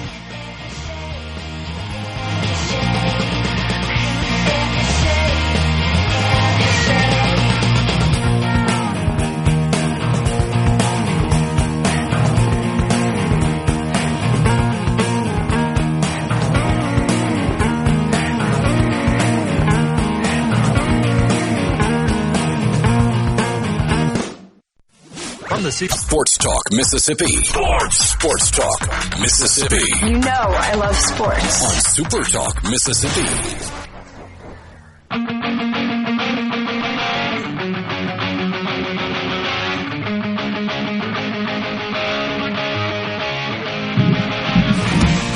Welcome back, Sports Talk Mississippi on this Friday. Dan in Hattiesburg asking how I like the new stadium here at Columbia. Haven't been, but I've heard really good things. Well, everything you heard is correct. I mean, an outstanding facility. The Peyton statue is really cool in the entrance. But, I mean, this press box is really nice. The turf looks great. I mean, this is... It's just world-class stuff right where I'm sitting right now, although, hey, Dad, I don't like the world-class clouds that are rolling in right now. It looks – I'm not a meteorologist, but those clouds don't look pretty, and we might have some weather impacting this game tonight. Hopefully just rain, because although turf is great because they can use it for soccer and all the lower levels, younger football, and not tear up a field, and I get that. Yeah. But I played a playoff game, hey, Dad, at Clover High School, and it was Bermuda grass and it was dormant. So the field was already like kind of yellow and like the roots weren't really holding much anyway. And it rained for 3 days going into that game, and it rained the entire game. We couldn't see sidelines. We had to get people to stand on the yard markers on the sideline, like where the sideline was. And they had to get out of the way when the play was coming their way to mark the field. And we were on the road, obviously, so we're wearing white and just everybody's covered in mud, and you can't tell the difference between the two teams. We need that back in football. Let's play in nasty conditions. I don't disagree with you. I love a good slog fest. All right. FanDuel has got those names, yeah. Yeah. The College Football All-Name Team. We actually mentioned the first-team quarterback this week on the show. It's Goose Crowder from Troy. Goose Crowder. Now, I'm going to give you the other 4 names. You tell me, or the other 3 names, right? Second team was Air Noland from Memphis. I don't think Air is actually his real name, by the way. I don't think it is. I could be wrong. Lunch Winfield from Louisiana Lafayette. And from Ohio, the honorable mention, Hype Grand. I think these are all better than Trinidad. I think they're better than Trinidad. I get it. Yeah. I get it. All right, I'm not mad anymore. Here we go. Your running backs, God's Power Nwanui. And from the he's from Army, and from the University of Texas, Hollywood Smothers. These are great names. God's Power Nuanami? Kawanami, I think. I don't know. Kawanami. It's a shame that the military guys can't get NIL because could you imagine? Make some big money there. I don't know what school this guy is from. I don't recognize this logo, but Chevy Shakespeare, Darylist Clark, and Emazon Littlejohn are our wide receiver core. Emazon from Emazon Littlejohn. He's from Western Michigan, and Darylist Clark from Kent State. Our tight end from the University of Oklahoma, or Oklahoma University, I guess. Rocky Beers. His sister, Reagan Beers, plays for their women's basketball team. On the O-line, we've got some good ones here. Are you ready? We're going to go left tackle to right tackle, I guess. Tree Babalod from the University of Nebraska. From App State, Big Al Oliver. That's his name, Big Al. Wait, is that the kid from the Little League World Series from 10 years ago that hits dingers? It might be. From Valpo, Billy Jack McCool. It's a great name. From Missouri State, King Large. Offensive lineman, King Large. And then from UConn, Haynes Hammer. Kicking for the all-name team, straight from the University of Minnesota to the Ole Miss Sigma Newhouse, it's Beckham Sunderland. There might have been a Beckham Sunderland in my pledge class. Yeah, Bunky Perkins wishes he had Beckham Sunderland on the list. All right, on defense. That's a great one right there. From FAU, Ty Cool Hill Lumen. His first name is Ty Cool Hill. It's one word, Ty Cool Hill. Ty Cool Hill. Yeah. Heck yeah. Paired up with Cal's Legend Journey. Jacksonville State's Angel Toombs. And from Boise State, Bowl, who I thought was Manute Bol's son who played basketball at Oregon. They got two Bowls running around. What's going on? There's another Bowl out there. Apparently. Were they South Sudanese? Is that where they... I believe that must that's be a correct, common name there. It might be, yeah. Well, you had like the guy on Family Feud who was Obu, Obu, Obu. You know, we all know about that one. At the linebacker position from Colorado, Gideon ESPN Lampron. I've seen that name before. That is his name. Yeah. That's not a nickname. Here's a guy that I actually pointed out on Twitter a few weeks ago. From Arizona State, Prayer Young Black Goat. Young Black Goat is hyphenated, in case you're wondering. So, it's...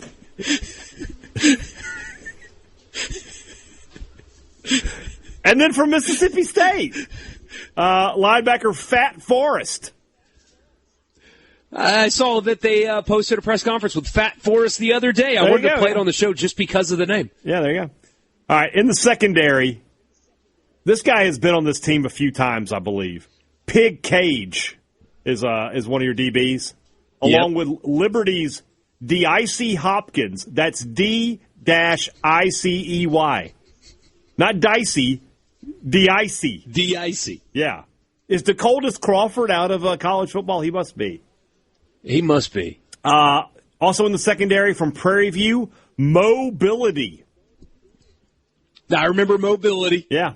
And from Kansas State, Sirius Stinyard. If you have a last name like Stimyard, take it from me, who has a last name Bort. Yeah. If you're Stimyard, you got to go like John Stimyard. Yeah. Sirius is not serious. All right, punting from UAB, Badger Hargett. Why isn't he at Wisconsin? I don't know. And then they actually put a long snapper on here.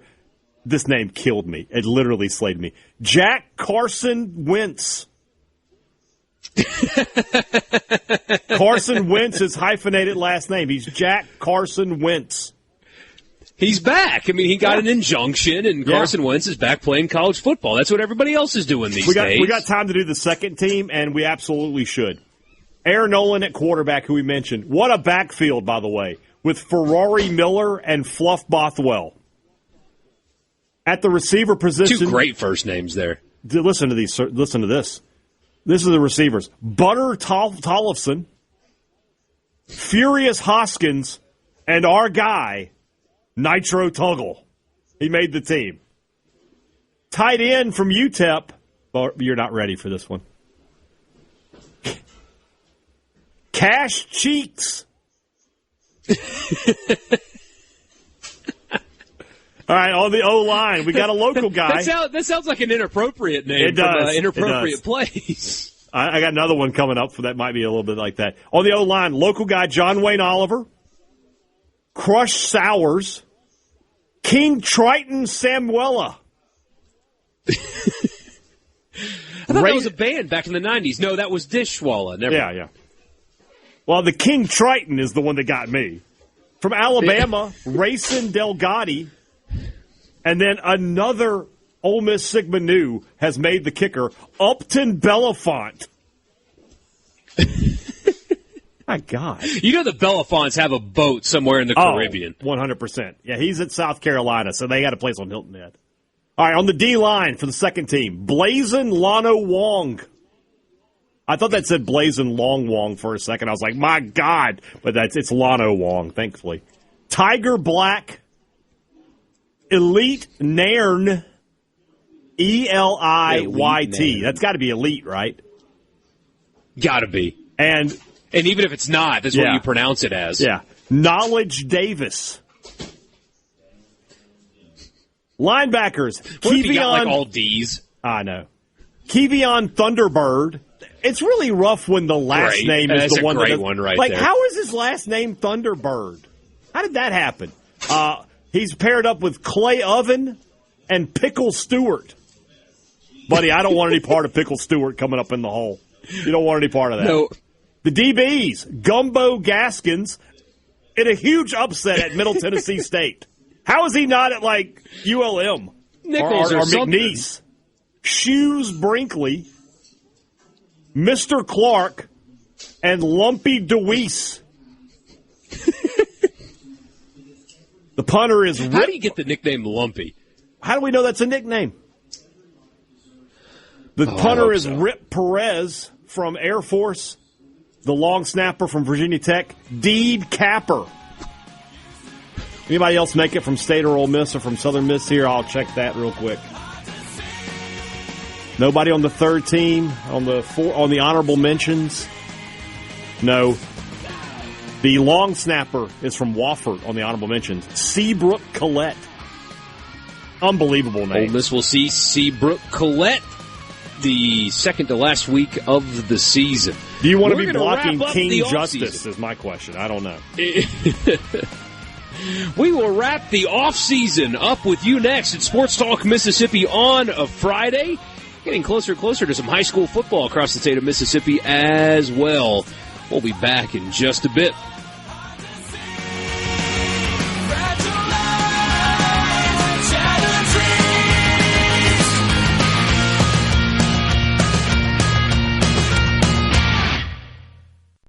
From the Let's go, let's go, let's go. This is your new home for exclusive sports coverage here in the Magnolia State. Sports Talk Mississippi on Super Talk Mississippi.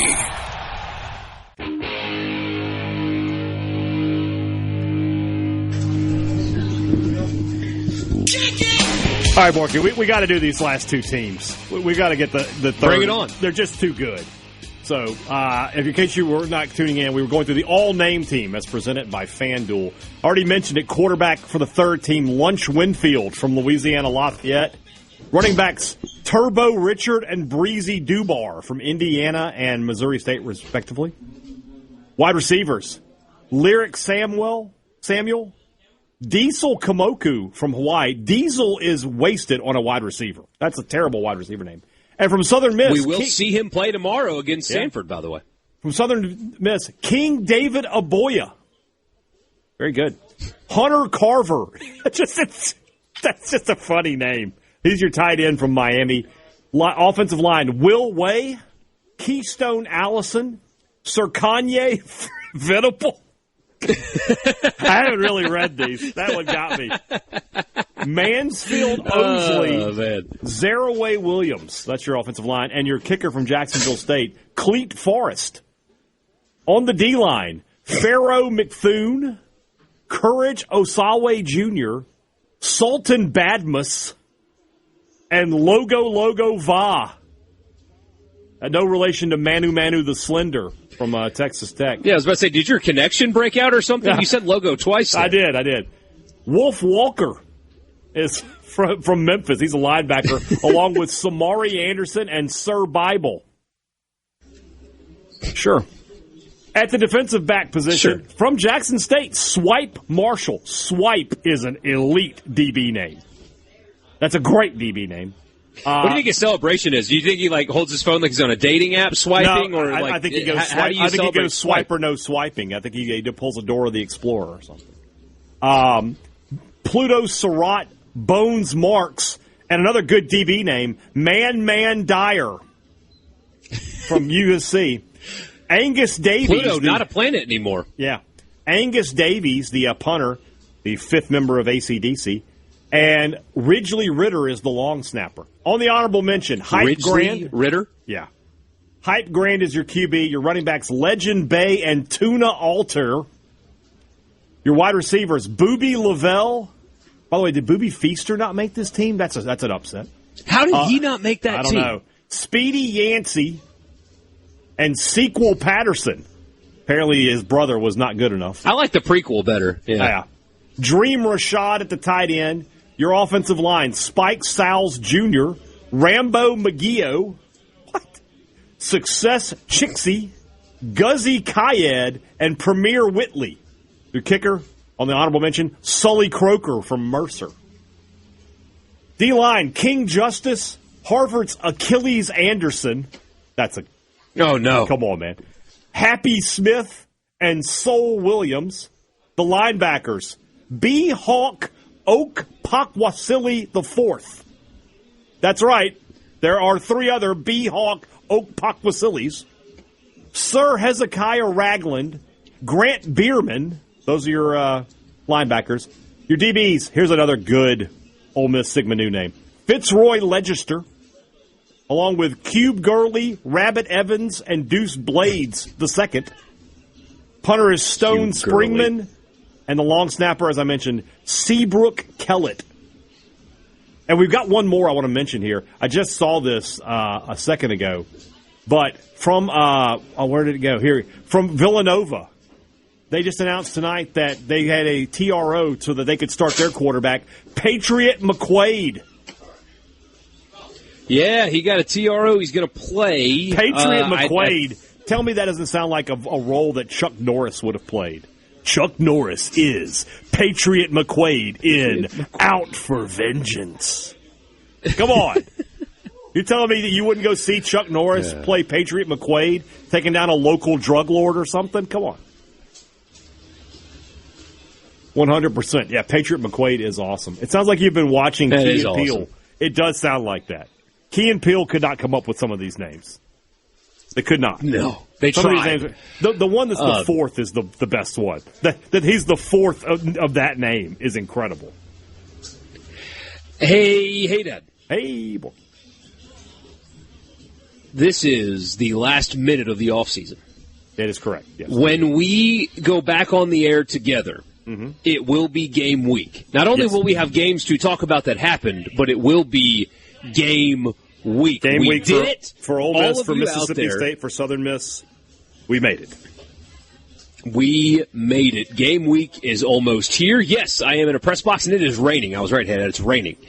And, the guys are still warming up. I don't see any lightning or anything like that. So you play football in the rain. You can't play in the lightning, but it'll be all right. So I see a rainbow as well. I mean, that might be the sign that we made it, and football season is here. Somebody says, thank you for the off-season coverage. Love y'all. We love you, too.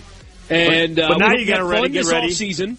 Thank us for the season coverage. That's coming. That's coming.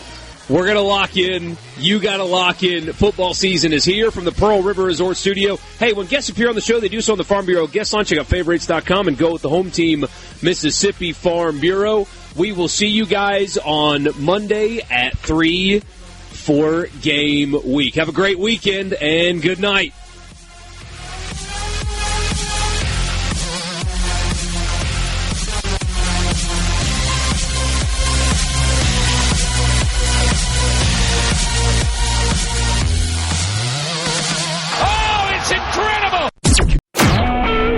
SuperTalk Mississippi Media Production.